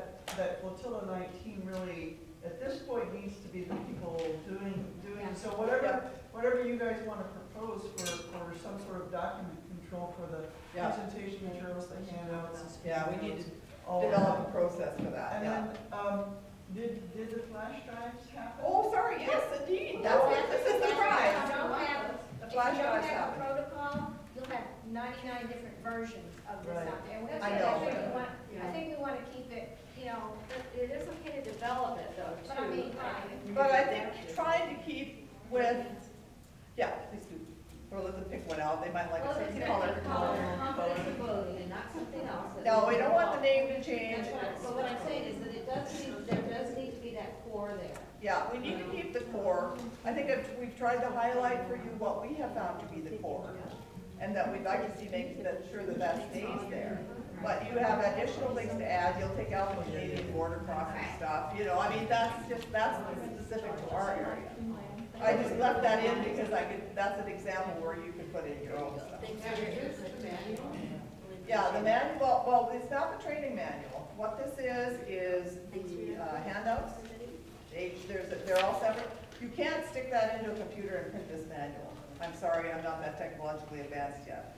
what it has in there is it has all the handouts individually, so if there's things that you want to do, if like change the safety, underway safety breathing, pond or do something, or add something to it, pictures, whatever, that's fine, just, if it's anything major, send it back to me, just so I can kind of get some sort of idea. This is not a control thing, it's just a kind of quality control is what it really is.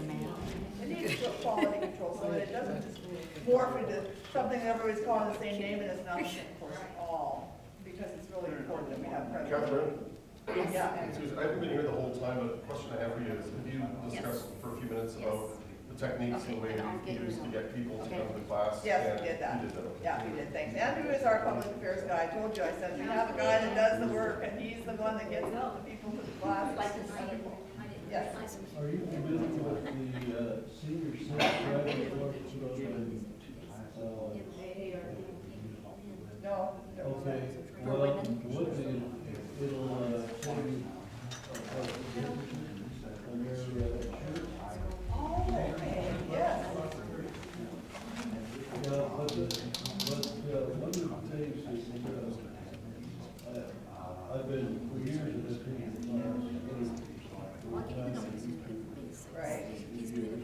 And one of the things that I shocked people in the class,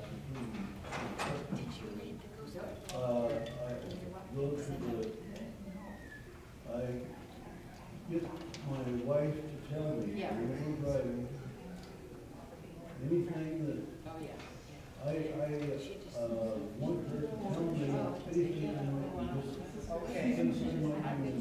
Good. And say, tell me 100 times, I'm already responding to something. And I'll be grateful for the 101st when I'm not. There you go. There you go. Thank you. And this is a great way also to get some of the process to think of something like that. If they get their husband to go along with it, then they'll be working into this. And it's a great They may have been putting out a backseat driver. Yeah. And he's saying, no, distill that notion. No, this Be is- a backseat driver. Yeah, but it's a partnership to make it safer for both of us. That's the whole thing. The That's other person exactly. needs to not be offended by it. That's right, so that's why the language you use, and that's why we try to couch it in those terms. So I'm very frustrated with myself that I did not think to do an evaluation sheet, but if you have a piece of paper and have any comments that you'd like to say, things that we could do differently, better, that would help you feel like, I mean, We'd really like it. We'd like to know because we just sort of winged this. I mean, we have the material. We wanted you to know as much about it as possible since we can't teach your class. In fact, our next class is April 6th in Blaine. Paper, the poster that's in your book is our next class. You're all welcome. And this was our original idea. You come to the class first, and then we figure out how to teach it. Because you'll already have it by seeing how it's done. I think you get recordings like on YouTube of your class? No, but he's making some recordings back there now. I don't know what will happen with that. Eventually, possibly, there will be a webinar thing. I don't know, but that's in the future. Yeah, Emily? Catherine, and as a woman voter, I want to thank you and the Washington crew that has taken the time to put this all together. Thank you, all of you. And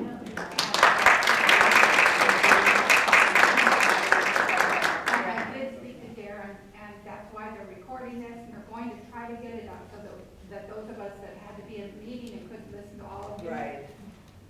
We're just so thankful that it's being available and going to be here. Well, I think that, yeah, I can't imagine sitting and watching this video for 4 hours, but, you know, Emily, be my guest. It is going to be there. Yeah, well, it's there, and you can fast forward it, right? So you can click through the parts, or things that you said we were discussing, but you really wanted to hear it again. So it will be available at some point, eh? Yes, that's Okay, right. good. Well, I have your emails, so when I find out about where it is, I'll let you know.